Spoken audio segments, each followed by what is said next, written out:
All right, welcome back to episode. Don't do this. Don't do this. Nice sweater, thank you. Welcome back to Wraith Squadron. This is episode 5. So we all know the players and stuff. Yeah, so let's go ahead and do this. I figured it'll be Donovan, but let's go ahead. I got a theme song, and I think we'll do this at the beginning every time. But Donovan, if you want to go ahead and tell us what happened last session, if you can. I mean, I figure you have your encyclopedia notes. Is that okay? I have condensed them. Okay, good. All right, well, let me know when you're ready to start. I'll give you some theme music. I am prepared. All right, go for it, dude. Episode 5 of Wraith Squadron. Go for it. Recap of Session 4.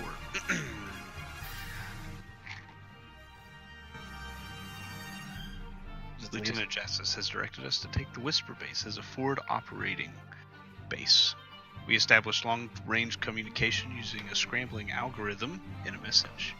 We had spent two days recuperating and recovering, preparing for our next bit of the mission. We took a few moments to explore around the base and search for any items of interest. Solara and Corvin decided to venture out to the comm station to seek out Lieutenant Serev and bring him back. However, he was gone. They pursued a set of tracks deep into the jungle and located Lieutenant Serev a few kilometers east of the communications tower. But they also located something else they were not prepared for. A crimson blade had launched out of the brush and impaled Serev, and then vanished back into the jungle. And then, as Corvin and Solara were inspecting or figuring out next steps, a large freighter flew overhead with a strange symbol, a symbol belonging to a bounty hunter Solara was personally familiar with. Meanwhile, north, Tor and Jungle Droid began doing recon at the shuttle crash north of the base. Akala, meanwhile, was working on the scrambling algorithm. The relay had intercepted a message from the freighter that had flew over Solara and Corvin. The message was... typo. He overheard a message between hissing individuals regarding a Wookiee escapee. The freighter was on its way to a village, while another was going to deal with the Plasca hunters. Solar and Corvin, meanwhile, back in the jungle, managed to retrieve Serev and ran him back to the communications tower, narrowly avoiding peril. They managed to learn of an Inquisitor on site named Regis. Lieutenant Serev also confirmed that Moff Dardano was at the edge of the system, and then he passed on. Jungle Droid and Tor had encountered frog-like creatures at the shuttle crash near the wreckage. Jungle Droid, nearly being destroyed by one, managed to defeat the creature and salvage some materials from the ship. And Tor had repaired some of the damage the Jungle Droid had suffered. Akala, meanwhile, radioed in to Revenant Holm and briefed Jassus on the situation. But upon finding out that an Inquisitor was on site, he disconnected the briefing, much to Lieutenant Jassus's chagrin. That's the word, right? Yeah, sure, whatever. Chagrin. Chagrin, there you go. Go to hell. Corvin and Solara began returning to Whisper Base. Jungle Droid located a cargo manifest at the wreckage and confirmed that the engine could be salvaged. He also located a repulsor device, which helped lift the engine up off the ground for transportation. However, during the lift, the engine suffered some damage, so it was a little bit more difficult to transport it back to the base, but we managed to do so. We hitched it to the speeder bikes and drove it back. Akala, meanwhile, as Corvin and Solara were assisting Jungle Droid and Tor with the wreckage, he managed to locate several bits of information regarding Darristead, a village somewhere on Onderon.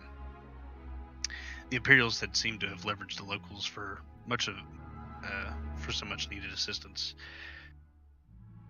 Suddenly, as Akala was learning this information, the base was attacked by several large winged creatures who had departed after slamming the front door with a boulder. The systems Akala was working with also began deleting all of the archive data, within, so identifying who the individuals were became more of a task than what was necessary. When we were deciding next steps after returning to Whisper Base with the busted engine, a recording played over our communications. The recording was, "This is Gate. I have important information to share. The Moth will be mounting a strike soon, within 7 days. Be prepared and await further instructions." After the communications, Wraith Squadron stood in silence, and then Akala repaired the engine. Done. Condensed. Good shit, Donovan. Thank you so much. Appreciate it, as always. Sam gave it an A+. So, real quick, I just have like a little red text to read you guys real quick, and then I'll let you guys kind of do what you're going to do. But this actually assumes that Akala still needs to fix the engine, because I think we kind of hand-waved that at the end. So, regardless, here this is. The hum of your speeder bike soon begin to whine out as you glide into the landing bay and stop. The nigh malfunctioning repulsor sled barely makes it onto the launch pad before slowly wheezing and collapsing, screaming as it lowers and dies. You've got long-range communications online, and you've got enough parts between both of your broken shuttle engines to get your shuttle up and running. Lieutenant Jassis will definitely want an update, and perhaps he may even spare some supplies. Alright guys, what are you doing? Oh, let's go ahead and switch back up to base. Oh, I need to mention this real quick. So sorry, Jake. So Jacob has taken the liberty of not liking his old character, so he kind of retconned some stuff. He's basically... are you guys on the Whisper Base map now? I'll make him real big. So instead of being like a scouty type guy, he's like a big beefy soldier droid. So, you guys didn't see him that much anyway, or whatever. So, this isn't too big of a retcon. He's still going to be in combat. He has the same personality. But there's just some tiny mechanical differences in the background. So, anyway, yeah, that's your new jungle droid. So let's. So I imagine I'll set you guys up real quick. But yeah, go ahead. What are you guys doing? So is he still like a scout droid, or is he basically like a battle droid now? He's like a battle droid type guy. Yeah, more than a battle droid. Okay. Do what? I'm going to address the party. I'm going to say to everyone around me, is Brandon's not with us? I am. Or, I'm sorry, I call it. Okay. A lot has transpired over the past few days. I'm certain your leader will want an update, and they'd probably want to know about my presence with your team.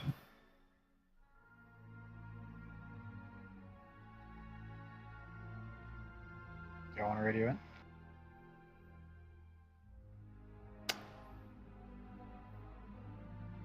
You have my vote. Oh, okay. See, Donovan went to take his kid to bed. So, yeah, I mean, Akala, if you want to call Jassis back, you can, or Solara, I guess you could as well. Yeah, I'm definitely passing it off because he's mad at me. I'm gonna feel like I'm not part of this. Yeah, I guess we do I need. do have the device. Call Jazz. Oh, Jesus. What a great idea. I hope Donovan gets back really Maybe quick we can because just I'd text rather Donovan do it. You don't want to let the Wookiee talk to the boss? I do want to make it clear that Akala, your wrist where you would check communications, it's like 70 missed messages. No, it's like 3 or 4, but it's like. I'm like on D&D. I'm like, do not disturb, please. I'm going to look over at Brandon and say, looks like he's trying to contact you right now. Maybe we should patch him through. it clearly says he's looking for Corbin. Where's my messages? So for long range communications, do we have to go to like the comm room, or can we do that from our comm links yet?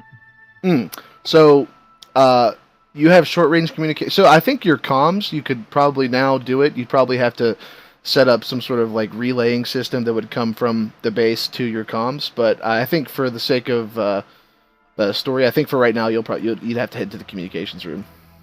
Okay. Let's go ahead that way. Sure. Come on, Tor. Oops. I was like, he's coming with us. That's cool.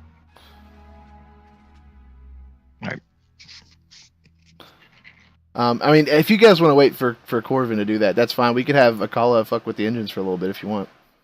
Yeah, I'm cool with that. Can you guys hear me right now? Yes.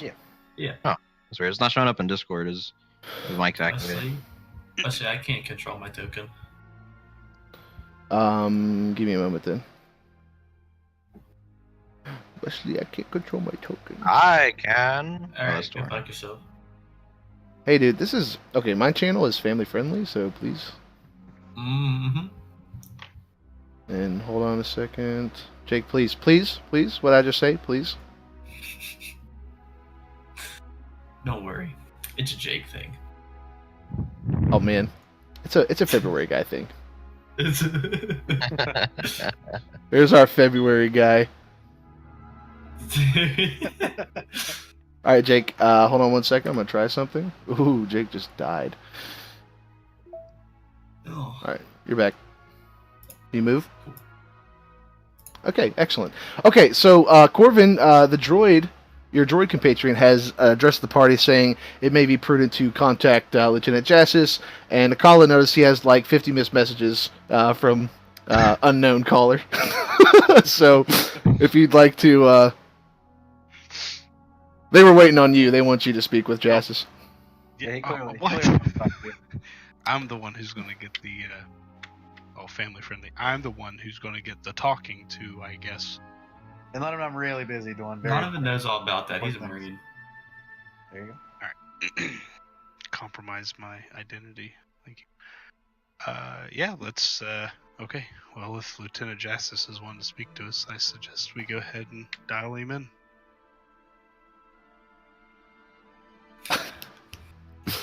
So, are we? Yeah, man. I make the call, but I like duck from the camera. yeah. So you guys approach like a big terminal, and there's a lot. You know, of course, in the communications room, there's lots of terminals up and down the wall, and then there's like one large one in the middle. And you know, unluckily for Akala, he set up webcam access. So I'm like on the chair. you guys have a picture of Jassis, right? You should. Yes. Okay, good. Yeah, he's in the... So Corbin, I take it you're giving him a jingle. Yeah. Okay. So so the caller does this thing, and he's like, he jumps under the desk real quick, and he's like, you got it. And like, you know, soon the feed comes up, and it's like, and he's on the screen, and he's like just like like visibly upset, right? He's like, where's that scrawny Rhodian of yours?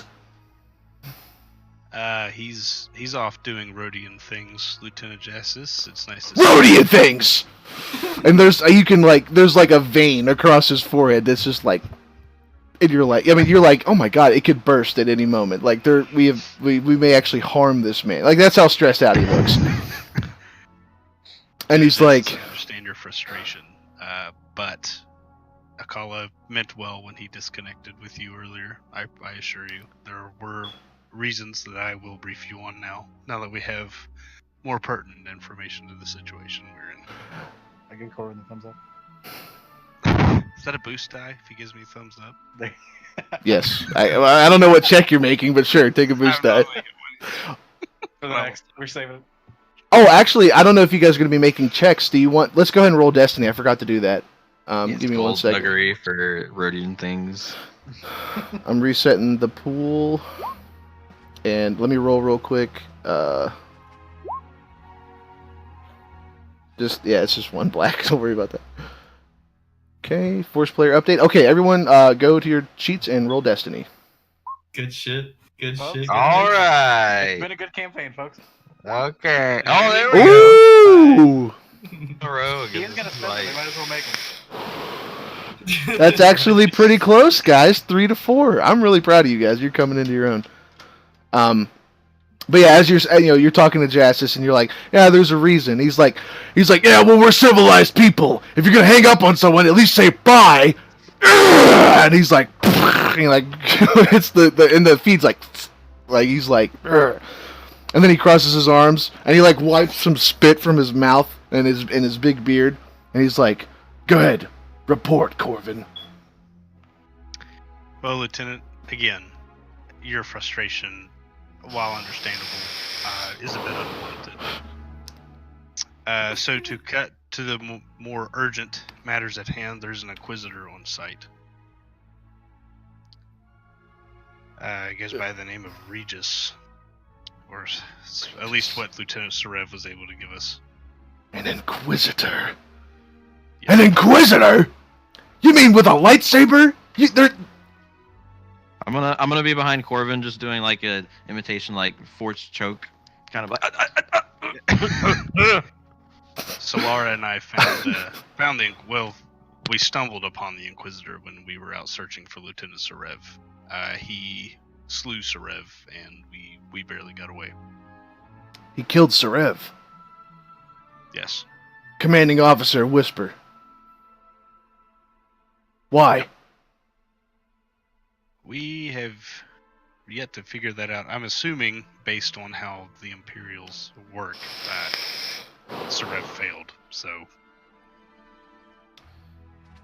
the price for failure. Not much job security in the Empire, huh? No, there's not. I'm gonna nudge Corvin and also point to the guy in the corner of the room with the big blaster hole in his chest. Like, no witnesses. They do not want witnesses. No, they sent a considerably large droid here to wipe out the remaining Imperials within Whisper Base while we were at the communications tower getting everything situated. When we returned, we managed to destroy the droid, but it took quite a bit of firepower from us to do so. We have also found evidence, potentially, that more of these are wandering around. We're not sure where they are. We also found out some information on Project Tyrant. It seems to be the initiative that created, or is at least building these droids or programming them. Project Tyrant. And you see him, he kind of goes down, he's like, hitting the data pad and maybe writing something down with like a hollow pen or something. And he's taking notes, and he's like, Project Tyrant, Sarev, Inquisitor. That must mean there's a Jedi on site. That's what the Inquisitorius does. Or at least something to do with the Hokey Force or religious mumbo jumbo, I don't know. Does Reverend Holm have any information on any Jedi on site?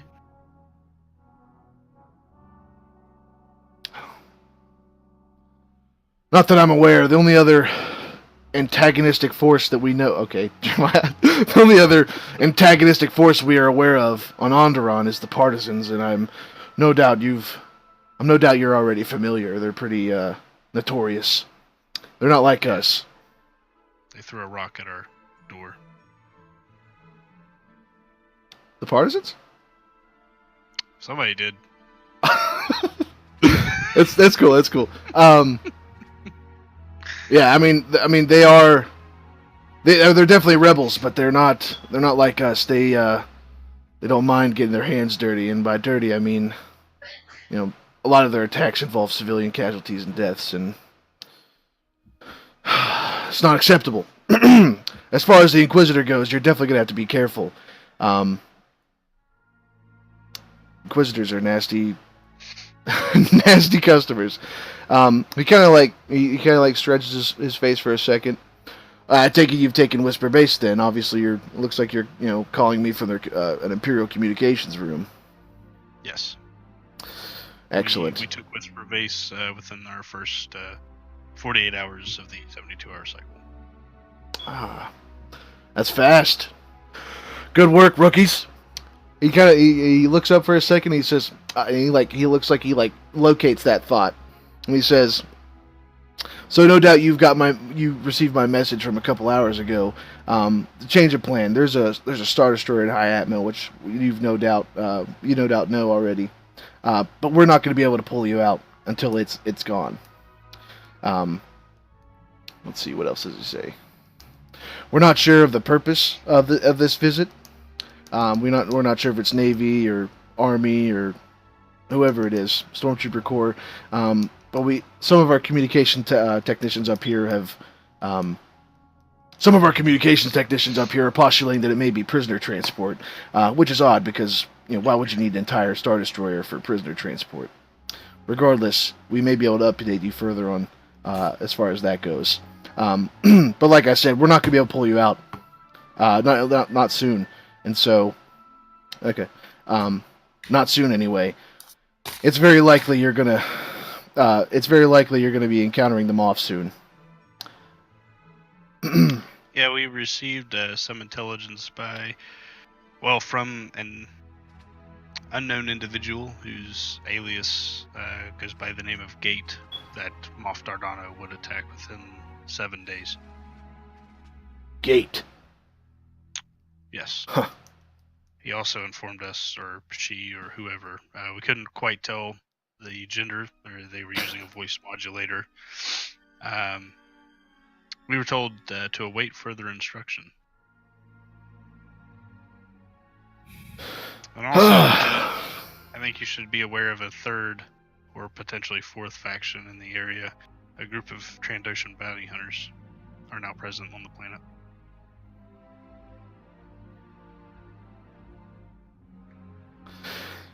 Is there allegiance to the Empire?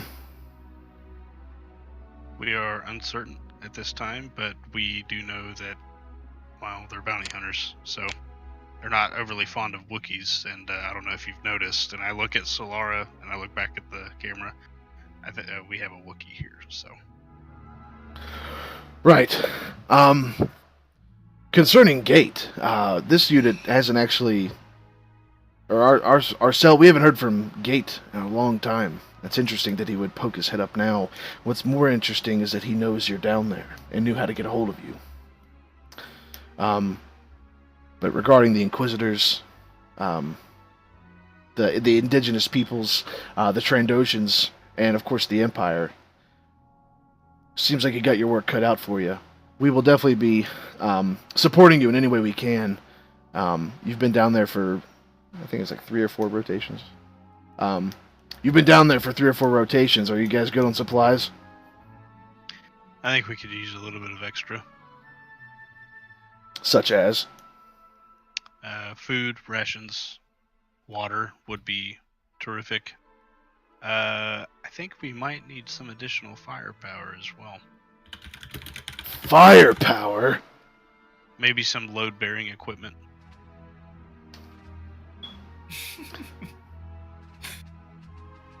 He's like, that's very specific. Load-bearing equipment. What are you picking up?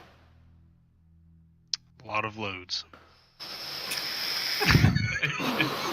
They got what you say. Okay, I want you to make a negotiation check. Negotiation? Fuck. For specific stuff, yeah. Oh my god. Can I still use that boost die from earlier? Sure, why not? Hell yeah. Hell yeah. Hell yeah. Use a light side point. We got this. I'm cool with it. I believe in him. Wow, what a check. Good god. What a brutal red dot. You have agreed? That's so funny. 100 credit item. Art Should have been a coercion. Damn. He's like, what do you need? You're like, I don't know. What do you got? no words. So, I mean, you kind of talk back and forth with him. You're like, yeah, we could use some food rations and water. And he says, there should already be food and water on site unless you destroyed it all. So we're not going to send any food rations down there. But what we can do is we can send some medical supplies, a med kit, a couple stim packs. And you, as far as I recall, you guys don't have any droids in your unit, so we'll go ahead and keep the emergency repair patches. Lieutenant Jassis, we do have a droid in our unit. Not according to this datapad, you don't. Well,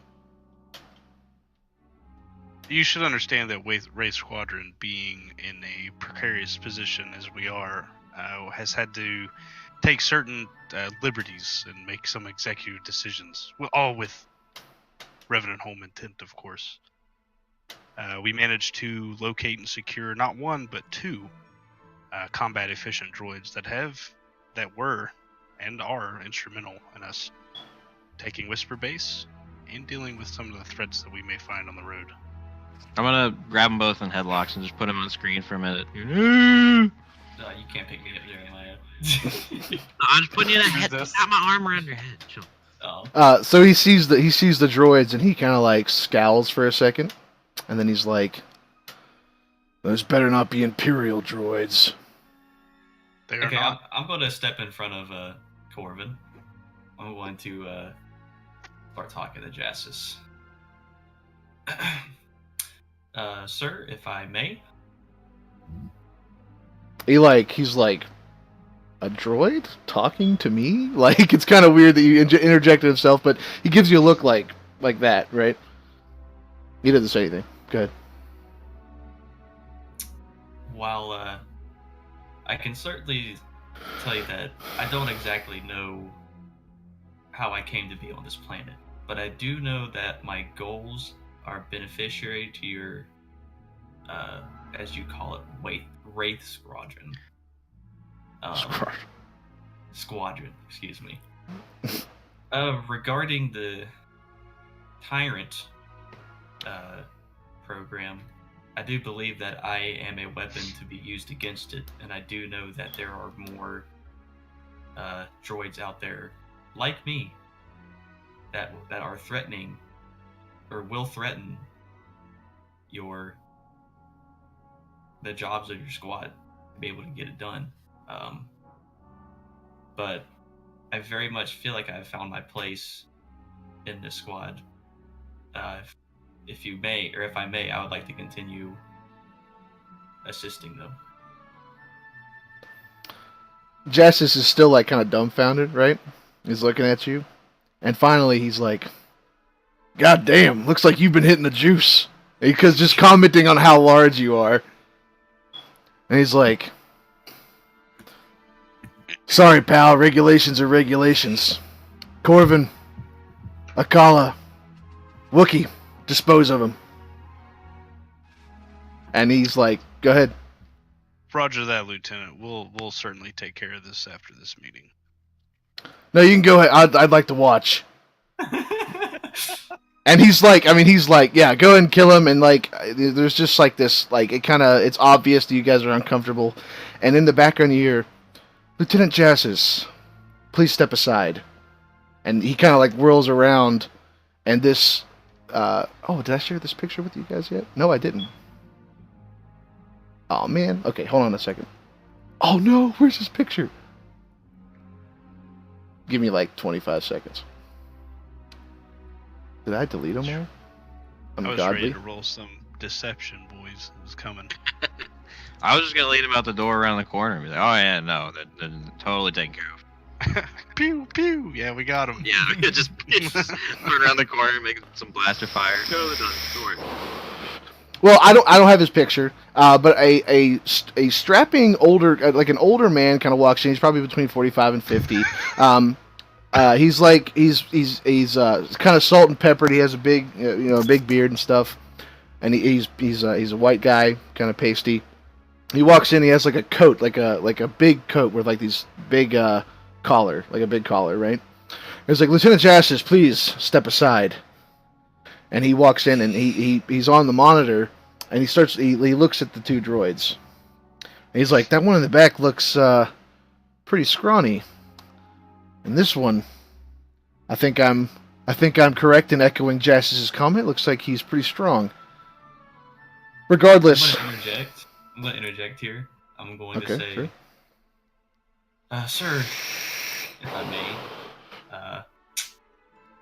killing me would be very, very bad for your group. I can promise you that. And I will go down quietly if you do try to kill me. He says, "Oh no, I agree. No, I don't think we should dispose of you. And as Corvin and Jassus have already stated, we are not ones who are in a position for choices. No, I think it's our differences that highlights our cohesiveness as a group. So I think we'll let this mission be a test for you. If you succeed, then we will welcome you with open arms. However, if you reveal yourself to be a traitor in any form or fashion, you will be put down, and it will not be easy. Donovan, what's that? Like, what do they call that stance when your arms are behind your back and they're interlocked and your legs are kind of spread? Parade rest. Parade rest. Parade rest, yeah. So I want to be I kind of want to be at parade rest while I'm on the comm link, and I'm going to say to him, well, sir, I certainly don't know why I'm on this planet, or what. I've discovered some of what I'm supposed to be doing, but I certainly have no any kind of love for these Imperials, and I feel like I've been instrumental in the taking of Whisper Base. So, yeah. Excellent. That is good to hear. And as far as people liking the Imperials, not many people do. I think time will tell, but I have a feeling we'll be lucky to have you. Welcome aboard. What's your name? I set him up. Y'all knock him down. I don't know. I set him up. Y'all knock him down. I mean, the even changed overnight. We had to figure out. So characters change from what we've experienced. No. All the stuff was the same. I mean, he did blow up that mine on Corvin. Donovan, I suggested you that name that one time. We've taken to calling him, and I look at the droid for a moment, trying to place how he got so large so fast. We call him Juice. I can't quite piece it together, but I look back at the screen. A lot of creatine in the mess hall. We've taken to calling him Glitch, sir. Glitch. And as this happens, he's just one lone, he's basically fully recovered from his encounter with the mine. But as you say that, just a little spark comes out of his arm as he's in parade rest. It's like, pss. And the commander's like, well, I think that seems fitting. Regardless, these two droids will be fine additions to our rebellion. Or to our cell, rather. Thank God. I know.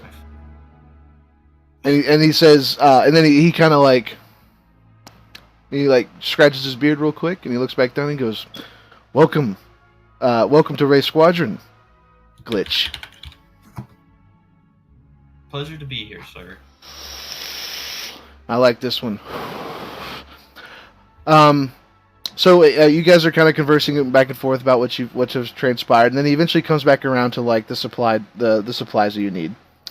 And he says there should already be rations on site. I mean, that base is supposed to house several hundred individuals, and while we know it had a ghost crew running it, there should be at least a couple months worth of rations there. We can definitely send medical supplies, however. Sir, if I may. Oh, motherfucker. Go ahead. No, I was kidding. I'm just messing with you. We have some intelligence regarding a village nearby that we plan on investigating. The reason for the additional rations is so that we could perhaps use those as a peace offering with this village, a way to kind of buy into their trust. The additional medical supplies would be used for that end as well, all with the intent of completing our mission here. Indeed, and you will need allies in the days to come. I'm sure Jassus has already endowed this on you, but you will not have a fighting force backing you up. We're not large enough, especially for a full frontal assault with the Empire. Yes, talk with the villagers and whoever else. Gain allies. as far as supplies goes, we can definitely send a med kit. We'll send a couple stim packs, emergency repair packs, and we'll send 5 days of food and water for you guys, for the squad, for your squad there, and you can do what you wish with the base's rations. He says we're planning on using Whisper as a forward operating base on Onderon, given its shadowy nature and its use for politicking. No one's going to know where it's at except for the Moth and his closest allies. So when he attacks, if you can fend it off, and we'll do everything we can to assist you, you have scored a major victory for our cell. Regarding your Inquisitor, your Trandoshans, and your indigenous hunters and what have you, be sure to be careful, because it's just you. But, your squad has taken a base from, I'm guessing, several dozen Imperials. That is quite an accomplishment, and I have the utmost faith in you. And then he says, is there anything else you'd like to mention?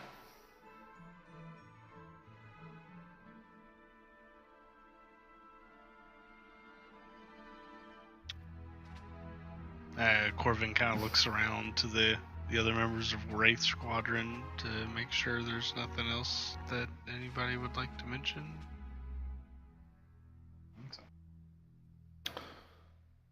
Okay. Well, if there's nothing more, we'll go ahead and end our transmission. We're going to be shooting, we'll be launching a needle pod like how you arrived, full with the supplies we discussed. It should be arriving there within the hour. Regardless, if you need us, please, you have the scrambling set up, so just give us a jingle. Until then, Commander Finney, out.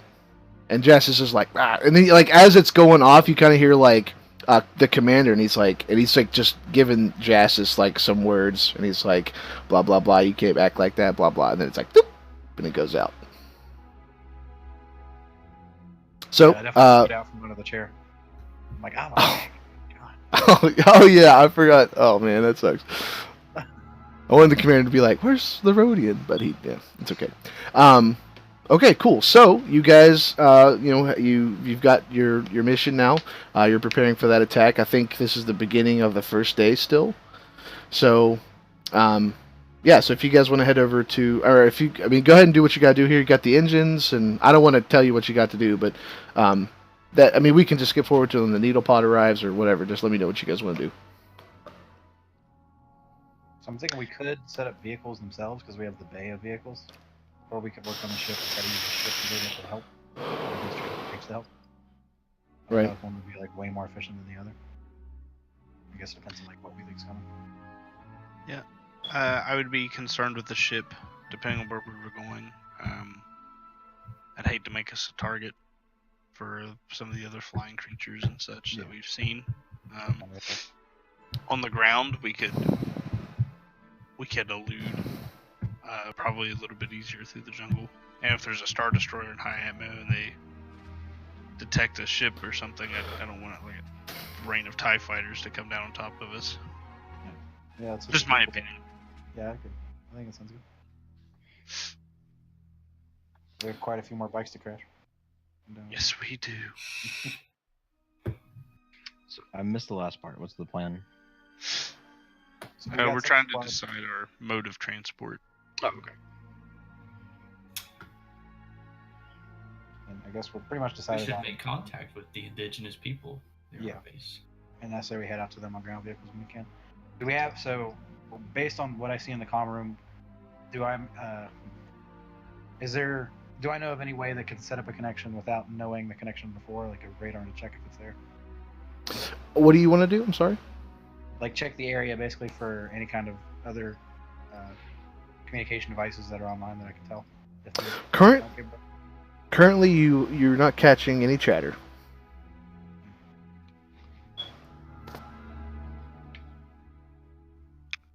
Okay. I don't know how much we know about where they are.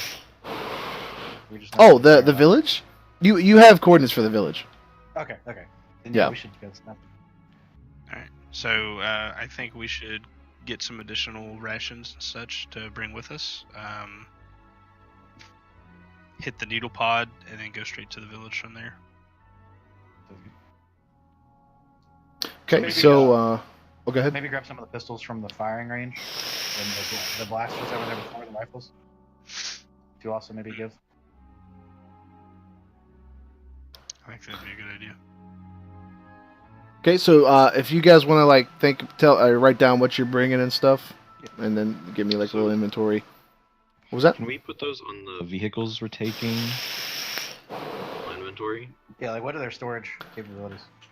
In the base use, I mean, there's foot lockers around, so if you want to load them up with stuff, you could probably fit a foot locker or so on the bikes. Okay.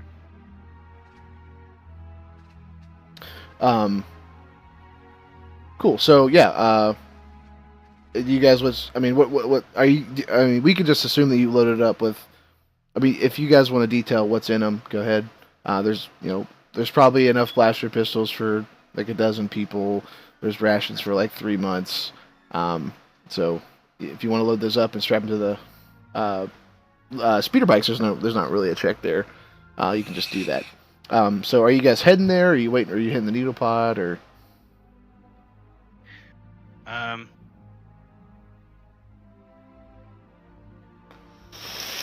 Let's. Do we need anything from the needle pond immediately? Anybody can think of? I think Glitch needs some emergency repair kits. I might be able to just work on them for a bit too. If you want to just have me another shot at them. That's an option. I mean, yeah, you guys could pass the time with some medicine checks if you want. Sure. Wanna go Yeah, around I'm it hurting a real bit quick? too. So let's maybe Okay. start on. I'm Well, going to look at Corbin and say, all systems seem to be functioning normally at this time.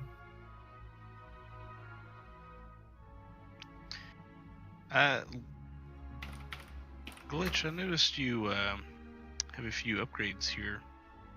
Do you think you might be able to utilize this a little bit more effectively than probably myself? And I show him the grenade launcher.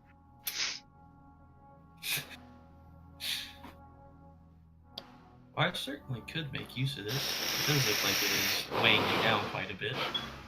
It is. I will take it. I will certainly take it off your hands for now. So I, while everybody's going around doing medicine checks, I kind of sit down on the ground and I start disassembling the rifle and unhooking the grenade launcher attachment, and I hand the grenade launcher and the single frag grenade that I have to Glitch. Okay. So yeah, I'll let. Wait a second, Jake. Did you reset your health when you remade your guy? Because that is not happening. No, I have the how much health I had lost on mine. Okay. All right. So I'll let Brandon, if you want to do medicine checks on the the two organics there. Yeah, you already have difficulty yet? Well, it depends. If you're I mean, I assume you're tackling their crits, so I need to know what difficulty their crits are.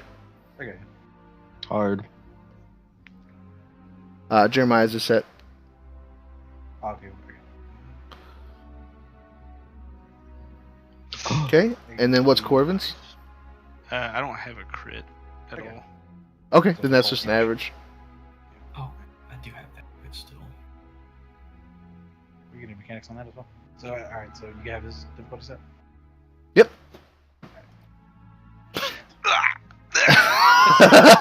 God. Okay, and then are you doing mechanics on Jake? Yeah. Jake, what's your crit? I kind of apologize after I mess up. It's okay. My crit is The humidity. I can't use the boost die. That's a medium crit. Okay, you're set, Brandon. Mechanics. There you go. Okay, so this was your arm, right, Jerry? Yep, that was my limp arm basically. So I mean, just for the past like 12 hours or so, you kind of, or not? No, it's been like this for 2 days. Akala finally notices that your arm is like out of its socket. Like it's just like it's like you can still move it and stuff, but it's just like, oh my god. And so I don't know if Akala comments on how ghastly that would be, but he My walks sword, up big man. and he walks up to you and he's like, "This is gonna hurt." And so I he asked Corbin to kind of hold the other arm. Like, And- distance. right. Yeah, I think at this point, like, you know, Solar's like, like freaking out that you're like grabbing his hurt arm, It's okay. and so It's okay, like, I'm yeah, sorry. like, but it's like not working though because you guys are relatively new. So Corvin walks up and he's like, "All right, big guy, come on." And so like you guys walk over to the door, and so like here's like the doorway, right? And the Wookiee is like in the wall basically. He's like on the wall, and you're using the leverage of the wall to like, Snapback him. and so. And you look at Corbin, you're like give him that look, like make sure he doesn't fucking kill me after this. And you just go, you're just like, and it's like he's like, like just like it's awful. It's awful. With the arm that he just puts back in the socket, I'm gonna start swinging, taking like right hook, left hook, right hook, and then after like a second, like right hook, I'm gonna look at him and be like, oh, look at that. I'll be like, that Imperial. That Imperial. Like, Oh. And he looks at you and he's like tilting his head back and forth. And I hate to take control of your character for a second, but I guess maybe he gives you a big hug or something. So you have use of your arm now, Solara, and it was very painful. And you also heal 2 wounds if you need that. I need way more than that, but thank you. Now, Corvin, what is your health like, and what crit was he trying to fix? I did not have a crit. Oh, he's I just only trying to have- heal you. Yeah, I only have 3 wounds of a threshold of 15. Mm. So. I mean, basically, he looks at you after that crazy shit he just pulled on the Wookiee, and he sees a couple of cuts and bruises and stuff, and he puts like the Star Wars equivalent of like Neosporin on it, and he's like, "Walk it off, bud." And he like quickly dismisses your injuries, and he walks over to he finally finishes off his little doctoring routine with Glitch. Jake, do you remember what it was? Well, it said you didn't have a boost die or something. Yeah. Just for narrative descriptions. Scattered senses. Oh, that was Brandon. Well, okay, so Akala, he walks up to you and he notices that you're just kind of like blinking around, and like your mono light is just kind of like, and he's like, oh, you can tell you're having some issues with your targeting parameters, and so he kind of walks over and he kind of like grabs something on the back of your head and like just cranks it a little bit, and your light's like beep, beep, beep, and it's just like it's on, and you feel immediately relieved, and your processing time is a lot faster. You're very aware of where you're at, and your crit is now gone. You can heal 3 wounds if you need it in one strain. Okay, so you guys have got your medicine checks. Now that medkit, this is game knowledge. Or meta knowledge, I suppose. But that med kit will help him in the future because he'll get boost dies on those, so that's pretty cool. Okay. So after you guys have kind of been sitting around doctoring each other and kind of, just preparing for the day ahead of you, you hear like a large, like a like outside, right? And it's like.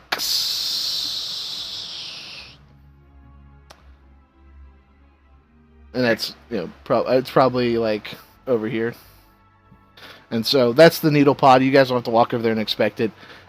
Inside there are 9 stim packs, a med kit, and 3 emergency repair kits, as well as rations for 5 days. Perfect. Are we safe to assume that we can walk out there? Yeah. That's okay. Everybody good? Just taking 3 stim packs. Yeah. Cool. How many emergency repair kits were there? 3. 3. Those are droid med kits essentially, or stim packs. Right. Are we taking those? Packs have encumbrance. Stim packs do not have encumbrance.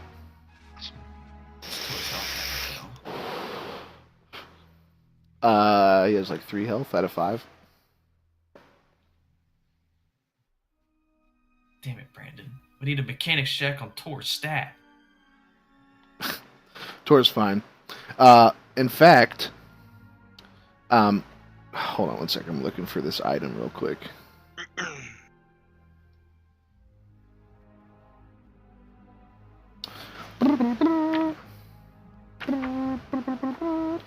But yeah, so you guys get your equipment from Jash's / the Imperial Fleet, or not the Imperial Fleet, the Rebel Fleet. It's not really a fleet; it's more like a ship. But regardless, Brandon's not back yet. Okay. I could. Oh, there it is. Met back. Yeah. Okay. So you guys have all your equipment now, and Tor actually addresses you, realizing your intentions to head to the village. He says, once I find his voice.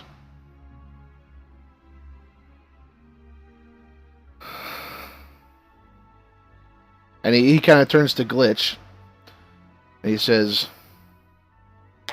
Request. Unit Glitch. I will not be accompanying you to the village. I will man these comm stations and repair myself while you go out into the jungles. And as he says this, you can kind of see that he's like making like little repairs to himself. And there's like sparks coming out and stuff. He's got like a little, and you have those systems too, but he's fine, and he can stay here and man the comm station, let you know if anything. But he also says, Advisory. This is not my function. I will do my best to intercept any messages that the comm station receives, but you may need a specialist doing this. Okay.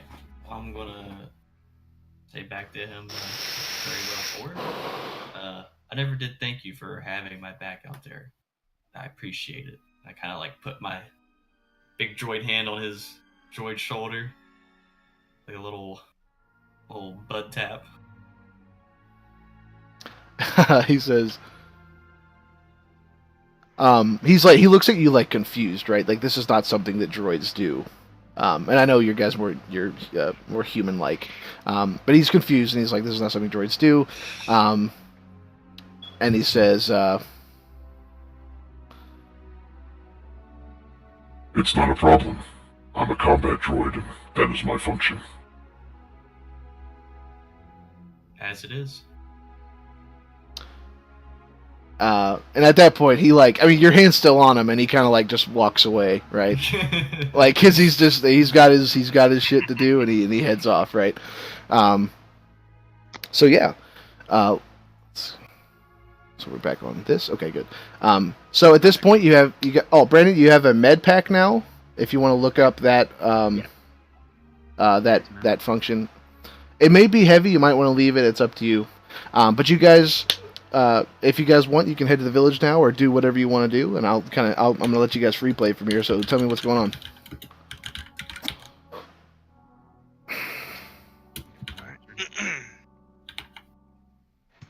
What direction was that village in?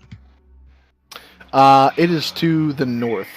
So you know how the river kind of divides west and east from the Whisper base. Yeah, it's on the left side of the river. It is to the north, and once you guys start heading there, I'll show you the map. I could just do that now, actually. We'll just, yeah. So, the village... Oh, this is weird. This is a different map. It's like up here, basically. You see that ping? Mm-hmm. So, have you guys loaded up your rations and stuff on your speeder bikes? Yeah, Yes. pistols as well. What rations? From the cafeteria.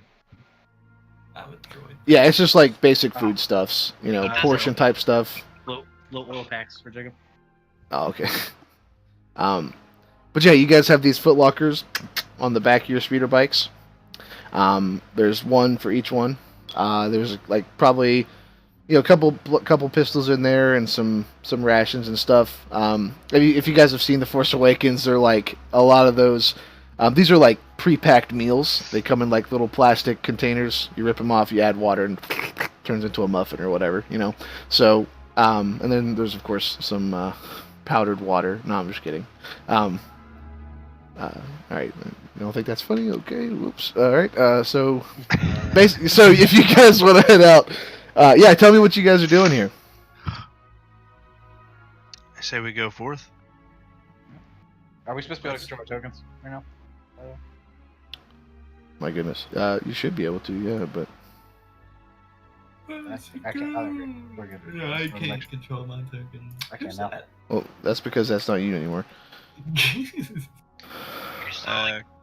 Corvin just double checks all the straps and stuff across the speeder bikes, make sure everything's secure, and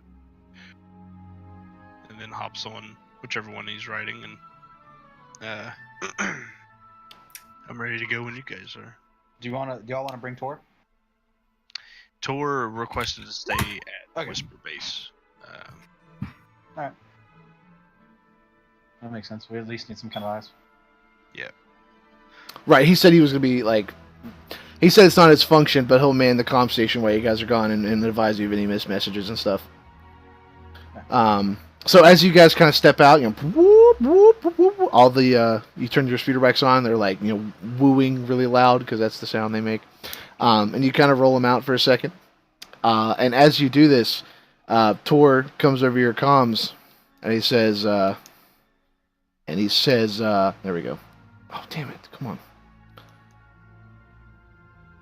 Advisory. I'm locking the base down. Please advise when you have returned to the base and I'll end the shutdown. And as he says that, it's like the big doors, like. Are they not damaged? No. Now, and that boulder's still there, by the way. I mean, you're talking, it's a huge boulder. It's still in the middle of the driveway, essentially, is what this is. My glitch to be able to man it easy. Man. But yeah, so you guys can start heading if you guys are heading to the village, I can give you guys some survival checks and some piloting planetary checks and. Yeah. Okay. Let's go. So let's do a group check. We'll do a survival check. We'll set it like this. I'll use the dark side point and make it spicy. And who has the higher survival? My survival. I have a yellow and a green. So. Or modifier. Rank your dice. I have a yellow and green as well. I have a yellow and green as well. We're even. Okay, so if someone, we'll just do this as a group check. So if someone wants to roll a survival check. Done like 5 straight checks. I got this.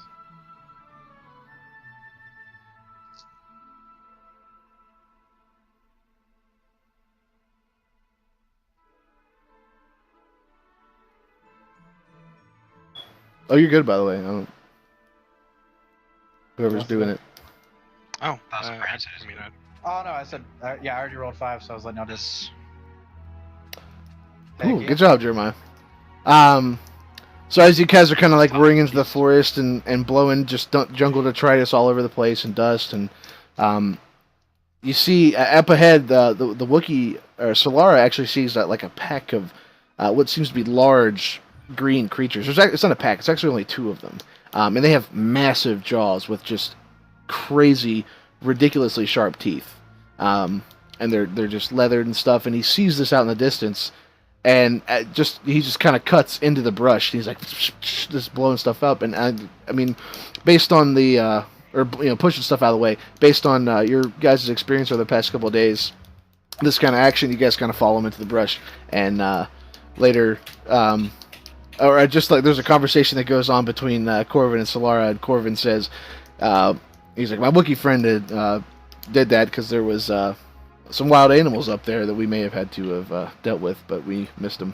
But because of that sharp turn, Solara, that you took into the brush, go ahead and take yourself a strain. Okay, so you guys have made it probably about halfway there now. And now, crossing the river and also heading up the cliffs and stuff, I want you guys to give me a piloting planetary check. And so the person with the highest skill can do that. I've got 4 greens. Yellow Mine and is- 2 greens. Mine is 3 green, 1 yellow. So it's either Corvin or Glitch. What was yours, dude? I just have 4 greens, so it'd probably Oh, be okay. best Yeah, for it's Corbin. Corbin to do it. Difficult Go ahead. Agility guys. Yep. Oh, so you're still an agility guy, Jake? Nice. Oh, nice. Yeah. So as you guys kind of like glide over the river that you've crossed probably 2 or 3 or 4 times now, each of you, there's some there's some different stuff in the way, but some extra you're just kind of following Corvin as he weaves or bobs and weaves through different pitfalls that you may have encountered, and you bank over the hill, start going up, miss some trees and some rocks, and soon you are closing in on the village, at least where the coordinates of the Imperial base have led you. Let's see. During a basic sweep of the jungle surrounding the base, of the jungle surrounding the base, you come upon the signs of recent activity amongst the foliage. Branches are clearly hacked aside with tools, and a few footprints in the muck of the soil. Following their trail is a simple enough matter, and perhaps 15 minutes of careful tracking, you see the jungle begins to thin out into an open clearing. Let me go ahead and switch this over real quick. That's Jake's not supposed to be there. Not yet. Let's see. You see the jungle begins to thin out into an open clearing. A crude fence of wooden stakes strung with barbed wire lines the clearing's perimeter, and a bizarre assortment of crude huts and Duracrete prefab structures can be seen forming a small village within. In the spaces between the buildings, a few humans in drab green and brown clothing are going about their daily business. Let's see. There we go. Okay, so you guys roll up, and the village is kind of doing their own thing. And a couple of men approach you. They're larger men. They're wearing relatively terrible clothes. They're obviously people of the forest, and but they're not uncivilized. This may be, and you can ask them about this, but this may be just a potential temporary embarrassment that they have to live here. But they're civilized people, and they approach you, and they have kind of like vibro staves. Nothing special. They're just really large sticks. But they approach you, and I don't know who's in front, but they say, "Halt! What is your business here?"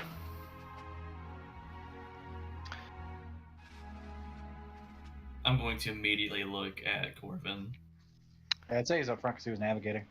Yeah. Okay. So I step off my bike and I have both my hands up. I'm still wearing the laminate, and I reach up and I take the helmet off to reveal my Zabrakian origins. Greetings. We are simple travelers here on Onderon, and we have brought supplies to your humble village. And the ones behind him kind of like, they're like, "Oh my goodness."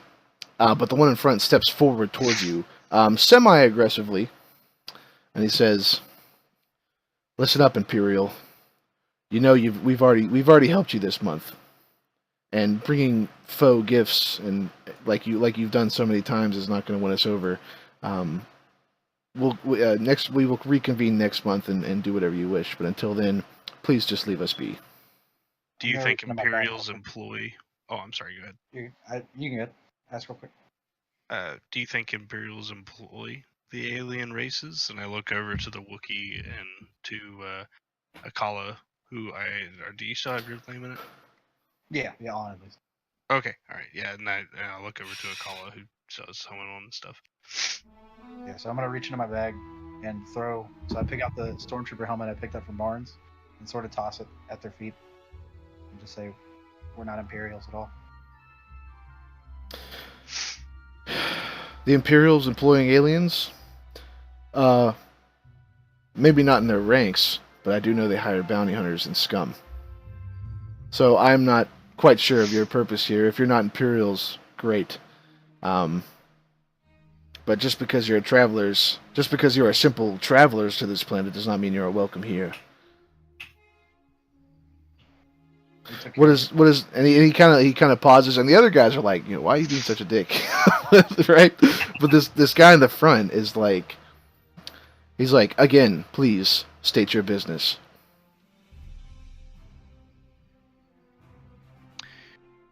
We're here to cull some of the Imperial presence that you have been, unfortunately, regrettably, I should say, having to deal with.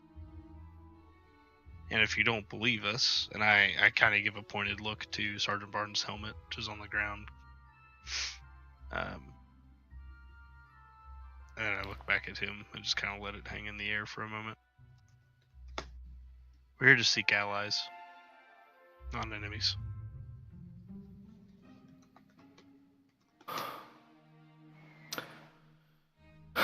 Allies, not enemies.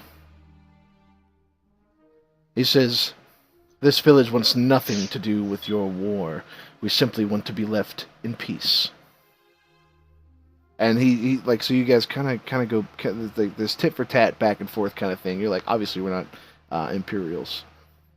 And he's like, blah blah. And then his guys are like, what's going on here? But eventually, an older lady.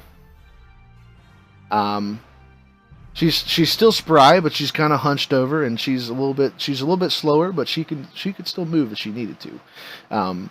She wears simple clothes, brown and green, with the only indication of a station about here being a cloak of slightly finer material.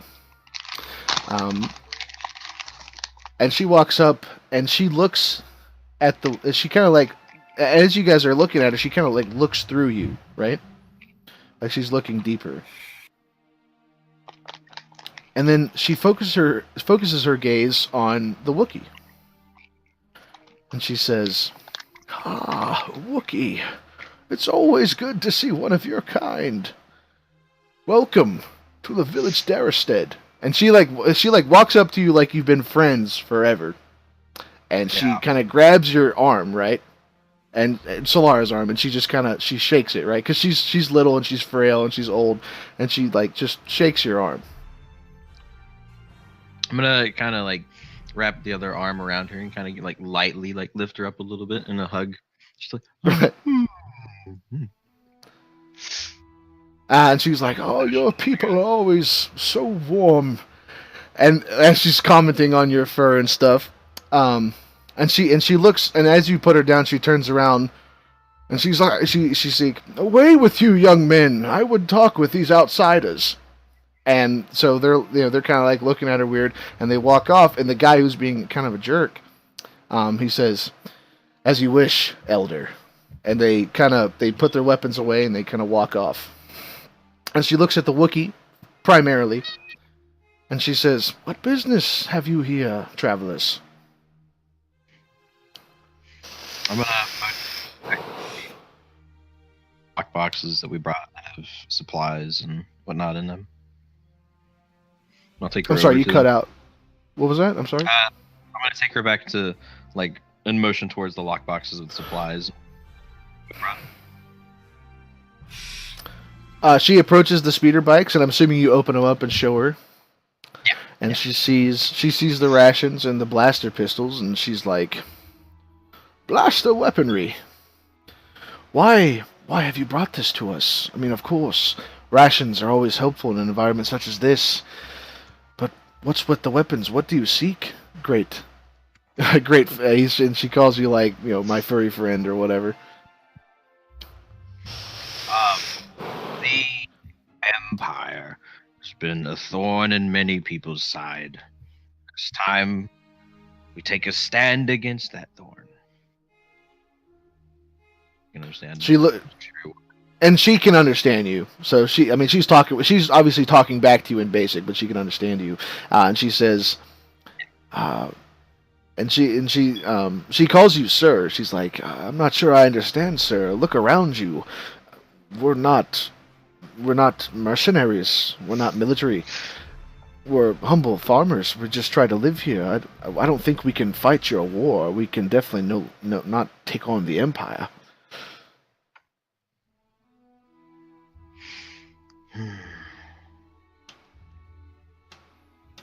Humble farmers can supply resources and whatnot and other ways to fight the Empire than means of armies or soldiers. She looks around, and she looks at the young men there who are who had accosted you guys earlier, and she says, "Perhaps the young men of the village would be interested in joining your rebellion." Or yeah, and it's not like big rebellion, big R. It's little rebellion. She's like, "Perhaps the young men of the village would be interested in joining your rebellion, but not unless I give them my blessing. Perhaps you could help us, and we in return may help you."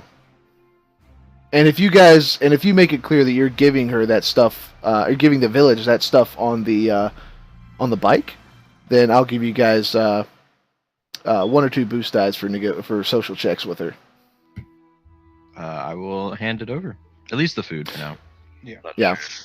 Really wants the blasters, it seems like. We can hand those out too. Right. So she kind of motions over some young men and some young women, and they take the rations and they kind of take. I guess they take it to maybe a central kind of place, like a pantry hut or something, and they kind of deposit those there.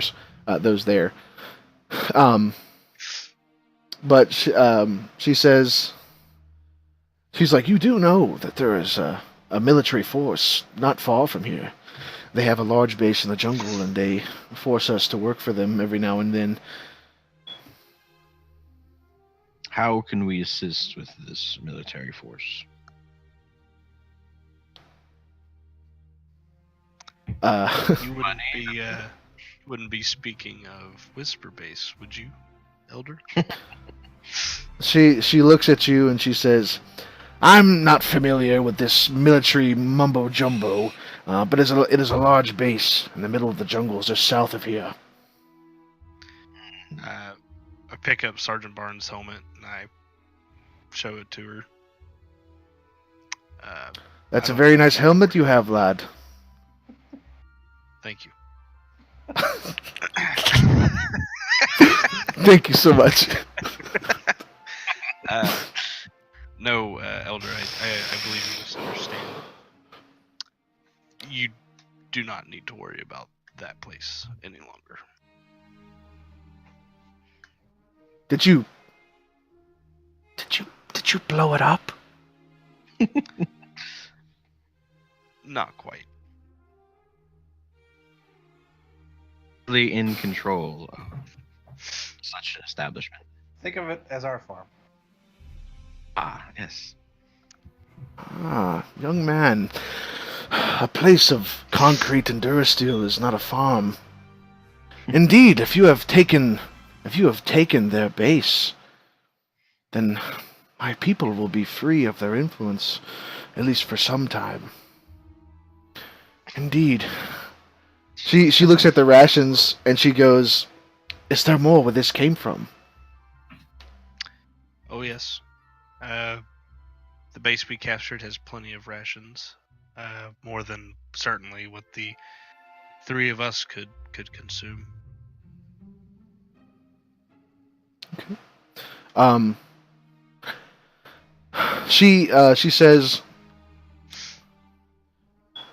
"I'll tell you what, Great Wookiee and his friends.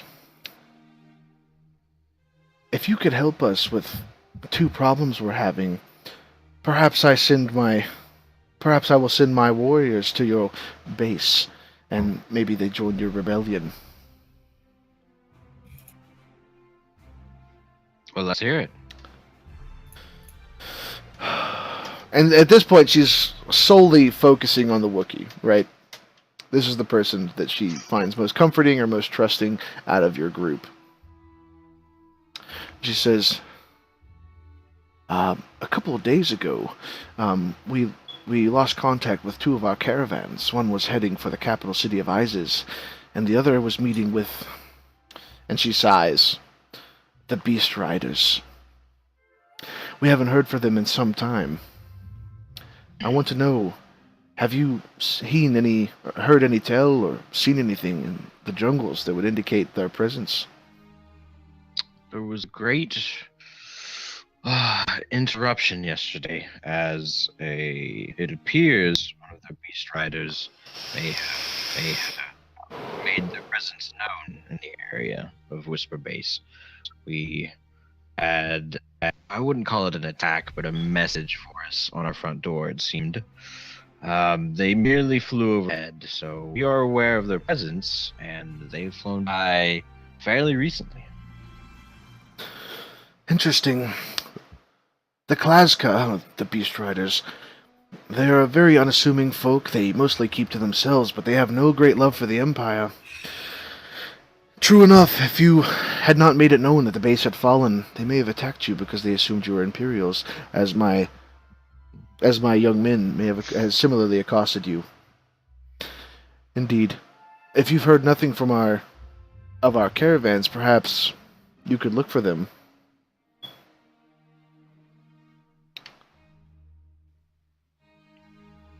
Additionally, oh, go ahead. Go ahead. I'm sure more eyes would help with that. What were you saying, Jeremiah?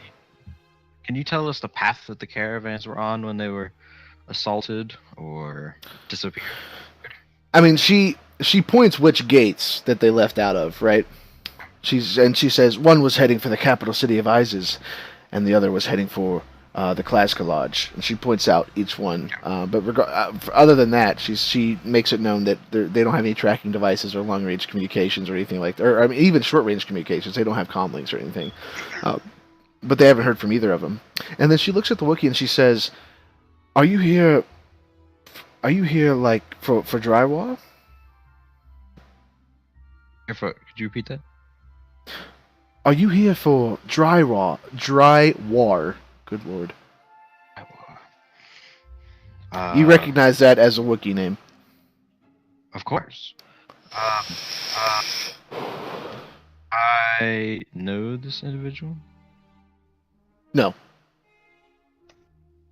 Of course. I know this is a Wookiee name. I'm more than happy to meet them, but I do not know this individual. I mean, as you're talking with her, you can see like some light kind of just dim from her eyes, right? And she's kind of like, she kind of drops her head. Oh, dry war. You gotta get her back. Fuck off, dude. So she says, Drywar is one of my best friends. I've known him for years. And I know a human's life is like a blink to that of a Wookiee's, but I've known him since I was a little girl. He's been like an uncle to me. Regardless, he fled here. He fled to this village not too long ago as he was being chased by those bloody Trandoshans. And then she explains that he had been with the village for a couple weeks and he was helping out, building stuff, lifting heavy things, protecting the village. And when they were afraid, and she says the villagers were very afraid of opening up a trade route with the Klaska, and our Wookiee friend, our great Wookiee protector, offered to join them. And so a lot of the caravanners were allayed any fears being protected by such a large individual. Regardless, Drywar went with the Klaska caravan, and we haven't heard from them in 3 or 4 days now. I was hoping you were his friend or some such. I will do what we can to find him. There's another threat on the planet. Let's call him an old acquaintance, has made his presence known. For Trandoshans here, it seems maybe in great danger. And I'm sure you know this well enough, Wookiee. Be careful, the Trandoshans are no fan of your people. And I fear if you have escaped them, perhaps they do not merely want to kill you, perhaps they want something far more sinister. Oh, and like my fists start clenching from what I've had as a pleasant greeting and kind of like ambiance has been very welcoming. It's getting more aggressive the more we talk about the Trandoshans and specifically the bounty hunter overhead. I'm quite aware. We will find them. And she taps. She kind of like half petting, half tapping you on the shoulder. She says, "Sure enough, my friend. Sure enough." She looks over at the Rhodian, who I assume has the Butterbug remote kind of floating around his head or floating around his person. She goes, "A droid," and she also walks past Glitch, but she's more focused on you because you look like the center of the technology side of the group. She says, "Do you work on those?" Most certainly. I've actually come from an area much like this to learning much about them. Indeed. Perhaps you would be delighted to know that we have one of similar interests in our village, young Bowl. He works on droids as well. He's actually working on some damned police droid he found in a scrap heap. Boma's got to him and ripped his legs off. He's been trying to get that thing up and running for several weeks now. Perhaps you'd like to pay a visit to my young friend? Definitely. Take me to him. And at the same time, so not at the same time, she goes very well enough, and she starts leading you towards across the village, and you guys are kind of walking with her. And let me think about this real quick.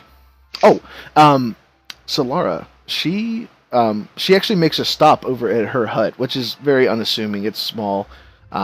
There's like, I mean, it's very low to the ground.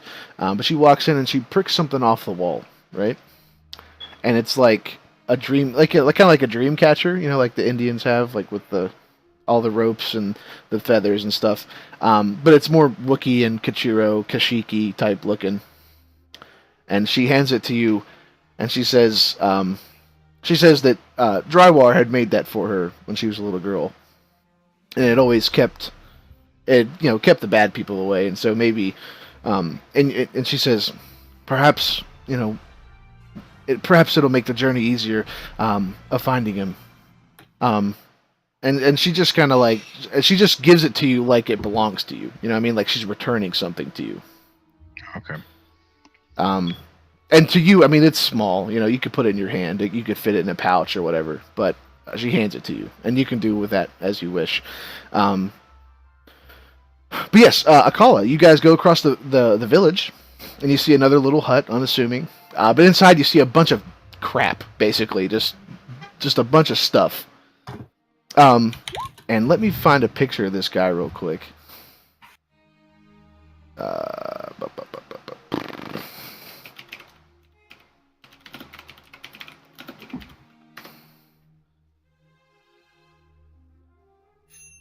So I don't have a token for him, but this is... So imagine this thing, it's in Discord. Imagine this thing is off and sitting down and missing its legs. So it's kind of like just off, not moving and missing its legs. And there's a baton near it. And you see this young kid, he's a human. He's of darker complexion. And he's just kind of buzzing around the hut, throwing stuff around and rummaging through everything. And he turns around and he goes, and he has goggles on, right? And he's like a 12-year-old kid, and he takes them off and he goes, "Ah, is that your droid?" And he starts striding towards you. Definitely. He's like, this. Oh, thank you. Most of this is just crap I found in the jungle, but this is a Butterbug Series 1. Interesting. He's like, "What do you use it for?" And he grabs it out of the air, and he's looking at the bottom of it, and it's zzz, zzz, and it's freaking out. He's like, "Oh, these things are always so angsty." And he lets it go, and it flies around and kind of circles around your body in your person again. So far, and he's surveillance. Those things never really operate well by themselves. He's like, "Have you ever looked into getting more?" That is absolutely the plan, and looking around, it seems you have quite a few parts. Parts? I'd hardly call them parts. And he He like throws something across the room and it like knocks something off like a big like hill of crap and like rolls down. And he goes, well, check it out. This right here, this is a police droid. He's like, I found it outside of. He says, I found it in the jungle one day. I assume it belonged to the palace guards at Iz's, but I've been trying to get it up and up ever since. I've got the legs here, but for whatever reason, I just can't connect them. I can take a look. He goes, he's like, good luck, man. I've been working on that for months. And he's obviously like a junior hobbyist at best, right? So yeah, if you want to make a check to like repair this droid, yeah, he's got a fusion cutter there and some different welding tools. It's like a mini one. I have to like fit my fingers through. It's so hard. Right. Difficulty? Yeah, go ahead. Ooh, okay. So you walk up to him and you kind of kneel down, and you see that the reason that the legs aren't going on is because it's not obvious which way the legs are supposed to go on. Like his feet are rather, like the foot part kind of goes back and forth, right? And so so you realize that he had not been soldering them on correctly, and so you merely switch them around, get them into their sockets, and and the legs are on, right? And you kind of like lift the droid up, and you're making sure that all the joints are functioning. And I would say maybe you pinched your finger while you were doing that, so go ahead and take a strain. But he looks at you, and he goes... Bite my lip. I'm like... He's like, oh, something wrong. You're like, oh, no, it's good, it's good. But he says, he looks at you, and he's like, wow, how did you do that? A few years of messing around with pieces like this. You know, hands like yours could be very capable with some time. Yeah, I think they would be too. And he goes, now watch this. And he like walks up to it, and he like baps it on the back of the head, right? And it's like, and it like turns on, right? The droid turns on.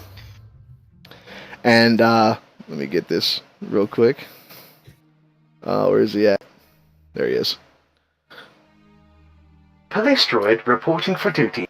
And he's just like kind of going for it, right? He stands up at attention. He has his baton ready, and he's like a British palace guard, like a beefeater, right? And he's like, and his hat is like covering his eyes and everything. And the kid walks up to him, and he looks at you, and he's like, "Watch this." And he's like,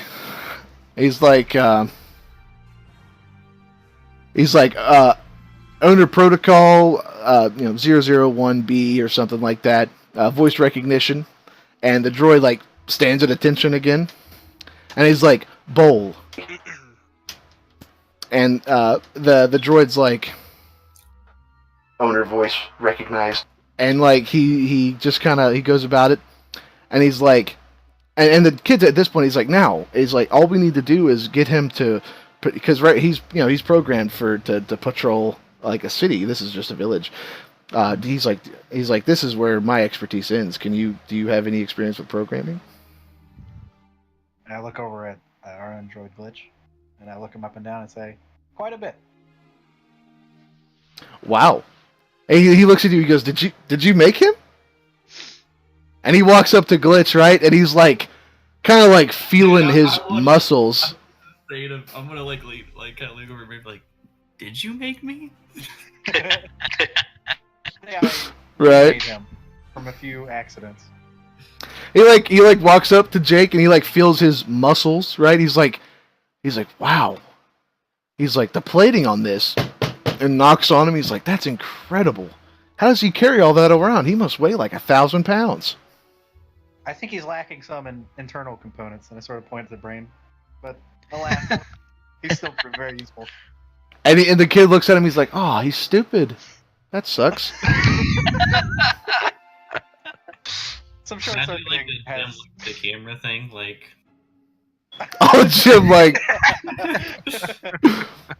I think some short circuiting is the culprit, but we haven't quite. And he looks back to Akala, and he's like, "Wow, do you mind?" Feel free. And he looks at Glitch. No, hold on. This is just going on. You'll be able to react in a second. As long as you have his permission. Yeah, he goes, well, he's just a droid. And he walks over to like a scrap pile, and he says, "Droid, why don't you try shooting this?" And he like throws it up in the air, and time like slows down, right, Jake? And it's like he throws like a tin can up in the air. Oh God! I'm just saying. Well, I mean, I'm not going to make you make a check. I just want to know, what are you doing? I'm gonna. You know, my body's not gonna move. My head's just gonna kind of like follow the object. Then I'm going to meet like, you see like some blaster hips like come out of my arm, and just like immediately, like an immediate reaction, very very quick, just pew, like right at it. So the kid walks up. He's like, "You mind?" And he's like, "Oh, he's just a droid." And he throws that tin can, right? And Glitch is like, like just like, pooh, like instantly, right? And the kid's like, "Wow!" And he looks over at his data pad, and he's like, 0.27 seconds, or 0.27 milliseconds. Like that's how fast it was, or whatever. He's like, "That's incredible." And he walks back over to the Rhodian, and he goes, "Good job, pal." And then he kind of goes back into the back of the room, and he grabs two ball objects, and he hits buttons on them, and he throws them at you. And as they come towards you, they like zzz, and they like kind of start floating around and stuff. And he's like they're not. And he walks back over to Glitch, and he taps him on the shoulder. He's like, they're no beefy super droids, but they are remotes. They're butterbugs like yours. He's like, if you can make something like this, I'd love to see what you can make out of these death balls here. I just need some time. Some time. And so at this point, he's like, I'll let you. He's like, you can definitely have those, but would you mind taking a look at this droid's programming real quick? Sure. And basically, he just wants you to program the droid and make sure it's patrolling the village. Yeah. And potential hostiles, like, I mean, whatever you consider a hostile, like aggressive creatures, Imperials, whatever. Yeah, so I want to take the chip that I took out of Tor a long time ago and push this into, well, I guess probably do a check to do it, but push this into his circuitry and try to program it to target specific organics that are enemies so far. So for us, sure. You know what? Because you're using the chip, go ahead and upgrade your check once. All right.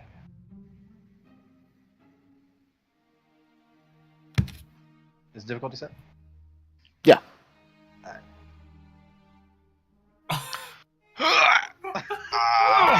Oh, it was a virus chip. Sorry, I was wrong. That was the whole problem. Starts beating the kid with the baton. It was mistaken you for an Imperial, sir. I'm sorry. With a blood pile. Man, what happens? Oh, the humidity. There we go. We're good. I got it. So, like, you kind of, like, walk up to the droid, and you power him off. He's sitting down, and you're kind of, like, in his chestular area. And you put this chip in, and the kid's like, oh, okay, a targeting matrix. And, like, you have his chest panel open. And as you're doing it, you're, like, soldering some stuff. And you're doing, like, a little bit of programming with your data pad. And suddenly, it's just, like, and, like, his eye, like, one of the eyes of the droid, like, just shoots across the room. What are you doing with your 2 advantage? I'm gonna try to salvage my appearance with a proper excuse at the time, so my image is still there, despite the failure. Okay. That's what I'm going for. And okay, so the kid's like, yeah, he does that. Like So he runs over. He runs over and gets the eyeball and kind of plugs it back in. Or the eye socket thing, and plugs it back in. And he's like, well, hey, why don't you let me help? And so he's kind of over your shoulder and kind of, he has like a flashlight, and he's kind of like doing stuff like this and kind of telling you where stuff is because he's worked on it for so long. And I'll let you make one more check to see if you can program this thing correctly. I'll take out the bonus die. Out of my embarrassment, I lose it. Alright, let's see. Hey, phew. Okay, so with the kid's assistance, yeah, definitely with the kid's assistance. That yeah.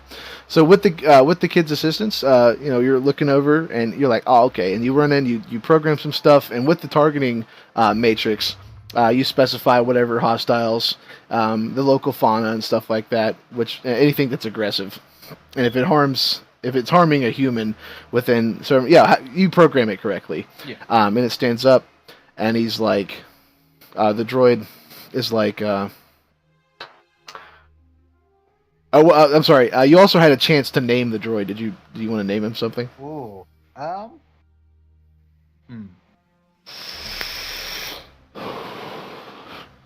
It'll be Officer, whatever the name is. The law. Oh, damn it. Justice. We'll just say, yeah, Officer Justice. Officer Justice beginning patrol. And he kind of like walks out of the hut. And the kid's like, man, that is something to behold. And he's like, and he kind of like, he's like really short or whatever, but he puts up like a 5. Like he wants high five. I reach out and high five him and say, kid, I'll tell you what, when I get back here, we can add some more things to him. You need to make Brandon not roll for that high five. No, I don't. No, so you high five and you're like, kid, once I get back I'll show you some crazy stuff. And his eyes are just like, he's like, wow, dude. And he like fucking loves you. He's like, dude, this is the guy. And he's like, and he walks over to Glitch, and he like slaps him on like kind of like the ass basically. And he's like, we should make one of these things. That might be the eventual. We'll take some steps first. And so I guess you guys kind of like drown out. You guys talk for a little bit more or whatever.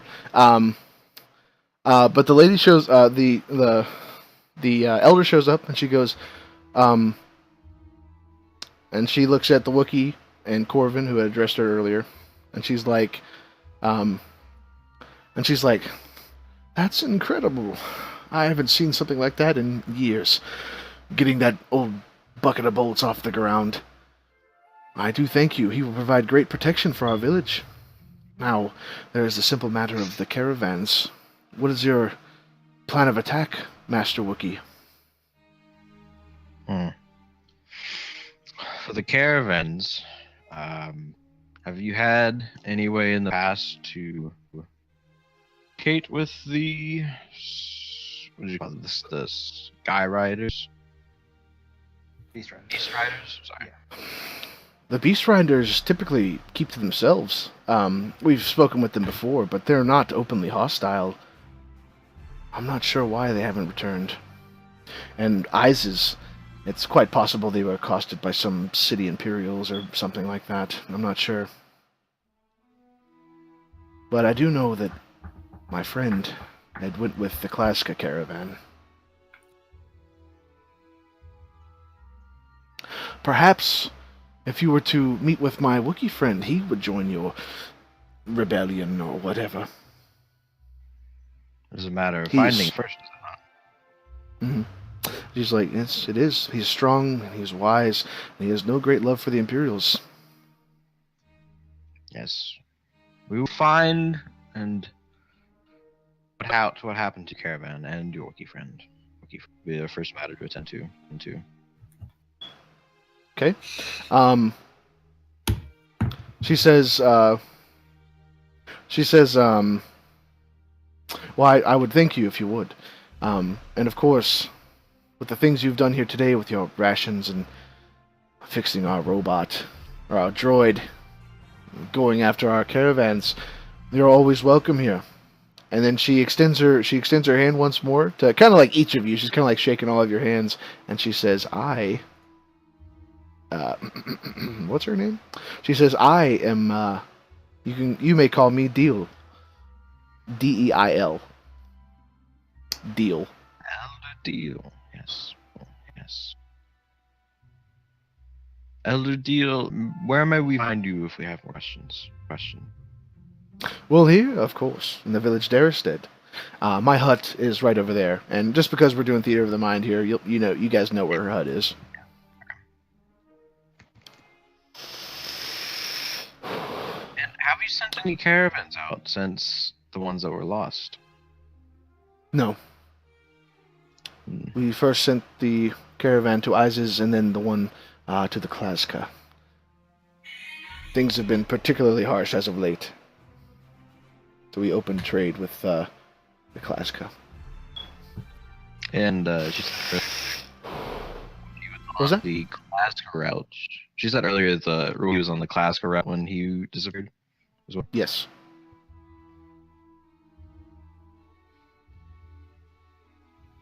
And that's our road. Yes, she did. Sounds like it. How do you guys say to taking a slow, long road to Klaska? Do we have any like transponders or communication devices we can give her? Hang on. Oh, You're learning how to play the game. I remember, Corbin remembers that he has a communications device in his spare one in his pack. And he reaches back and he takes it out and he hands it to Elder Deal. We will do this for you, but we would greatly appreciate any assistance that you can offer us. If you run into any trouble while we are gone, please try to reach us here. And I set it to the appropriate frequency.